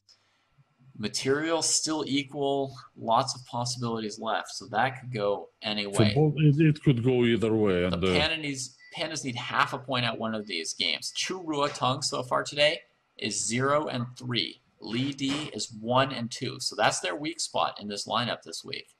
These bottom 2 boards. So they need half a point out of them. You're facing up against such tough players as the... Yeah, I mean, they've been up against this 3 GM lineup from Dallas. So, you know, Fwizor at 2369 is the only non-GM that they've had a shot at today. All right, so we have 3 matches that ended with victory by the smallest of margins. There it is. Lee D got the draw. Yeah. Murad Diabadi just agreed to a draw here. I guess he didn't really have any way to play for a win if he brings his king up through g6 to f5. No, well, rook a6. There's always rook a6 and rook a7 harassing his pawns. Yeah. So there's no real way to press this, is there, Alex? Okay, then the last game, the result is moot now, right? Yeah. Match. The Pandas... Wow. The Pandas get to 8.5, which is so far the winning score of the Surfers, the Sluggers, and the Osprey. So it's the Pandas and the Surfers who will be in first place. I mean, honestly, the Kangaroos could have won that match against the Surfers if Smirnov hadn't hung his bishop. You know, go into the last session, and they were ahead by 1, and they ended up losing by 1, right? Even going to the last move, I mean, he hung a bishop in a position where he had a passed pawn on the king side and 2 bishops against a rook. It had to be a winning position for Smirnov. Well, but Yeah, lots of work required. But anyway, you're right. Of course, I agree. Objectively speaking, once he wins the pawn on g5, he has to win the game. Yeah. So we're watching the last game play out here, Huizor and Chu Ruotong. I mean, this is still very important as far as the fourth board's confidence, since these are two of the top teams in the league in the Pacific. But I'll flash the updated standings for everybody for a second here. Yep, let's take a look. And we can see what I was saying about the Pandas and Surfers moving up to, keeping shared first place. Pandas still with a big tiebreak lead. And then we'll see the Kangaroos still just half a point ahead of the Hackers, so that's still very precarious. And the Ospreys still within one match of the Sluggers for this relegation spot. So that's going to be close between the Kangaroos and the Hackers, and the Sluggers and the Osprey at the end, and also, of course, between Chengdu and San Diego for who takes first place. Could come down to the tiebreak. The playoffs, yeah. Oh well. Yeah. So, actually, Chu has improved her position. Oh yeah. Knight on c5 and the d pawn is active now. Yeah. I think she has some advantage here. You're happy with what she's doing right now, right? And the d pawn, I was just thinking it might keep going. Oh yeah. There it is. The one problem for White is her king is so much further away as far as getting in on any skirmishes that start up. That's why we need to play bishop d3 now. But no, well, she didn't play it. Okay. That was an interesting idea. Yeah, now rook d5 is an idea, hitting f5 and with the idea of knight takes e4 if black plays like g6 or something. Oops. A tactic. That's a possibility too. No, right. Maybe this pawn was not really that important. So let's take and return with the bishop to somewhere. Yeah. Yeah. Now it's easier for black because before that, white had with 4 rooks on the board, that was tactical threats against the king, and now they're pretty much all gone. And Chu's time is almost all gone. 10, 5, rook 4. And rook takes d6. It may not be a winning attempt. What's happening? What? She just wouldn't move. I mean, oh, sorry. Sorry, everybody. Well, she probably got tired, honestly. And she probably expected a better outcome of that combination with knight takes c4. And suddenly, she realized that she didn't get very far with that. Yeah. Well. Oh, man. I mean, it didn't matter for the outcome of the match. This was a parallel blunder by Chu and by me. As we were watching the dramatic finish of the game, Chu just sat there while her time ran out, and I hadn't taken away the standings, so nobody could see her time run out. So you guys all missed the dramatic ticking of a clock while this position just sat there on the board, and the player with the extra pawn just didn't move. Yeah, but sorry. Well, anyway, I just want to sum it up from my personal perspective. Well, I knew before what I was missing, but now I know even better. Can you believe it that all 4 matches they came down the wire and we decided by just one game? Yeah, I can believe it, but it's pretty intense. I'm gonna go to the full standings here, the players and the matches. Show everybody these here. I mean, we've got every single match 8.5, 7.5, 8.5, 7.5. And I don't know. Looking through the players, who impressed you today? Anybody have a good night in particular? Somehow, I don't know. I don't even have the final scores per player individually. I was impressed with Li Chao. Of course, Nakamura. Nakamura was Nakamura. Nakamura being Nakamura is just nothing new. Right. Well, but obviously he did what he is expected to do. But I was impressed with Li Chao. I think Li Chao played great. Yeah. Yu Yangyi and Li Chao each scored the same 3.5 out of 4 as Hikaru. Those were the 3 highest scoring players in the Pacific Division tonight.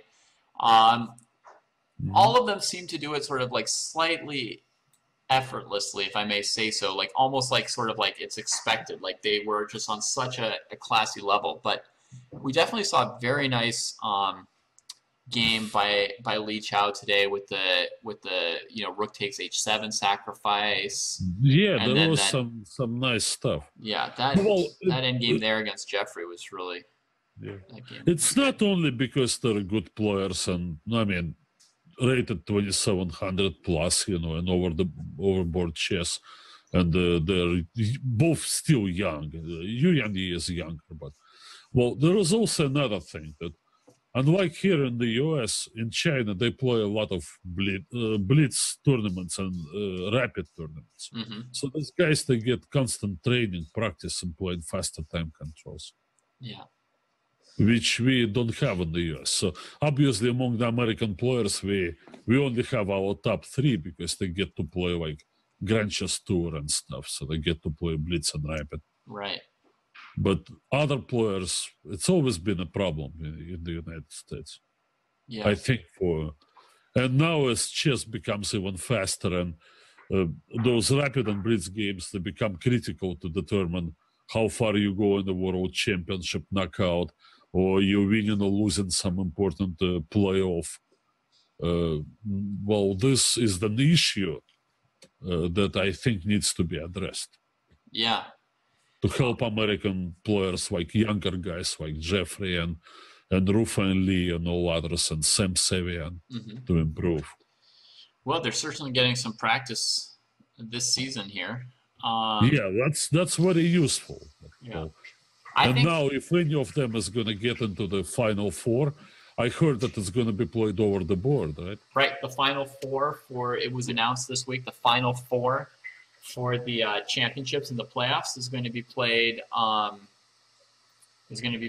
In San Francisco live. So, yeah. So it's over the board with real pieces, right? Oh, I think they'll still play on the internet. They'll just be in the same arena. It's still esports. Esports. All right. But no, it's totally fine. In the same room so that, they can hear perhaps the fans screaming, or the fans can see them sweat live up on the stage, up on the screen. Yeah. So, yeah. So, yeah. Somebody is saying that Hikaru is a machine. True. He traveled all day and got off a plane and did this. Oh, really? Oh. Well, where was it? I didn't know that he was. Probably was somewhere. Hikaru always travels. Yeah, he's used to some of that, huh? Some travel. That's pretty normal for him. No, but he's a million-mile man. Obviously, he travels. So to me, the 2 players who did nicely today were Mark Belashvili and Azoria on board 2. Both played well. Azoria, threatened Nakamura, which to me is half of an accomplishment. He was almost there. I think they had some good 3-point scores today on their boards. The top scoring board 4 was Hans Niemann. So that seems to be like a big addition to the Las Vegas Desert Rats team. Unfortunately, with their team in last place in the league, he just came too late. Yeah, because he played his first match. Having a hot shot. If they played this guy from the beginning of the season, they may have, I don't know. Yeah, could have been in first place. That could have changed some things. Yeah. And to me, the Pandas, who have usually looked like the best team in the Pacific, to me, they looked a little vulnerable today. I mean, they played this lineup where they play 2 2700s, but then their 3rd and 4th boards just weren't really producing today. They squeaked by in this match, honestly. Well, yeah. Well, anyway, so that... Now, what do we have now? We have the pairings already done, right? For the last. Already done. Let's have a look at pairings. Yeah, who's going to play who? And check out the pairings for the last round. Oh, this is still from today, so I need to go to the schedule. And we'll see that on March 7th, the final matchups in our division are San Jose against San Diego, Dallas against Las Vegas, Kangaroos against Rio Grande, and Pandas against Sluggers. So if we look back again at which teams were struggling, the Rio Grande needs to get ahead of the Sluggers. The Rio Grande and the Sluggers both have tough opponents in the Kangaroos and the Pandas, so that'll be tough for them. And the Hackers will play against the Surfers, so they'd have to win and see the Kangaroos lose to get into the playoffs. So they'll be playing one of the top teams, the Surfers, but it should be possible for them.